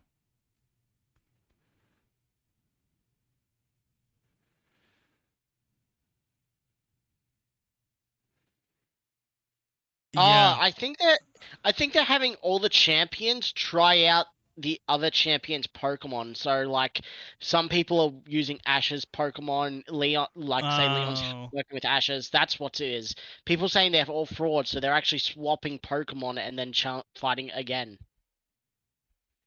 Oh, Ash is apparently doubling down on gimmicks, though. They called him the Gimmick Monarch, and now he's gonna fucking double down. Well, I mean, yeah, according to the reviews. So, I mean, Hmm. yeah, it's just, God, the fucking Pokemon section's fallen so far. Yeah. I mean, not like the other sections are any better, but damn, it's just the Let's see if Pokemon section the isn't even about Pokemon anymore.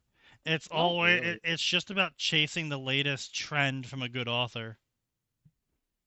Nice to see that. Nice to see that the Harry Potter section never changes. I'm literally just first story: Harry Potter Snape self-insert. Second, Forbidden Magic. Legend begins with him. Yeah, that's definitely a fucking Harry Potter story. Lost Eyes of Magic. Oh, magic knows no boundaries, minus the crack by nonsensical rants. Oh no, damn. Yeah, Crazy. Someone random told Reddit him to rewrite ramblings. the story? Hermione Granger goes back in time and fucks Snape. Yep, this is definitely a Harry Potter section. Damn, Harry Potter section, you literally don't change. You don't. It doesn't matter how old you get or how many stories are popular or what the fads are. You don't change. Multiple Draco fics, including a couple of Of course Draco there are. Hermiones and Draco Harrys, of Obviously. course. As one does. Harry Run fic. Nice. uh,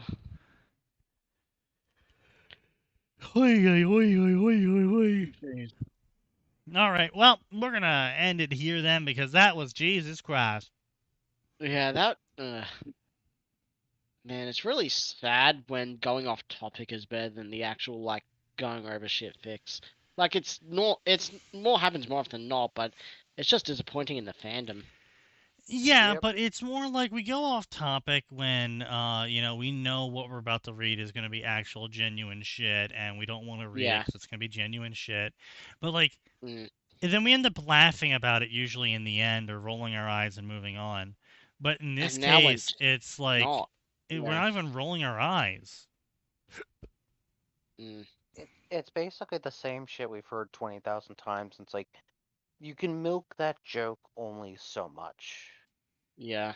And it's like, we've kind of hit that point where it's like, sure, we could maybe make fun of like the idiots doing it, and maybe even have a bit of nostalgia talk, but like talking about the thing in front of us is not as appealing. Yeah. Mm.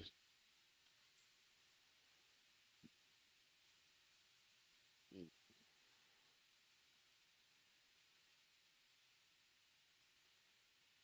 What the fuck's going on? What do you mean?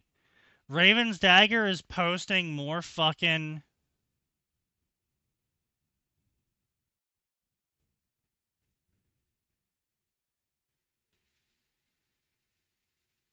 What's this about Raven's Dagger? Raven posted a new story on Space Battles called Save Scumming. Oh. I mean, if they want to take a break from their original fiction that's making them fuckloads of money, then good for them. I mean, they're already making fuckloads of money. I don't think they need to keep going. Yeah. That's why I said taking a break from it.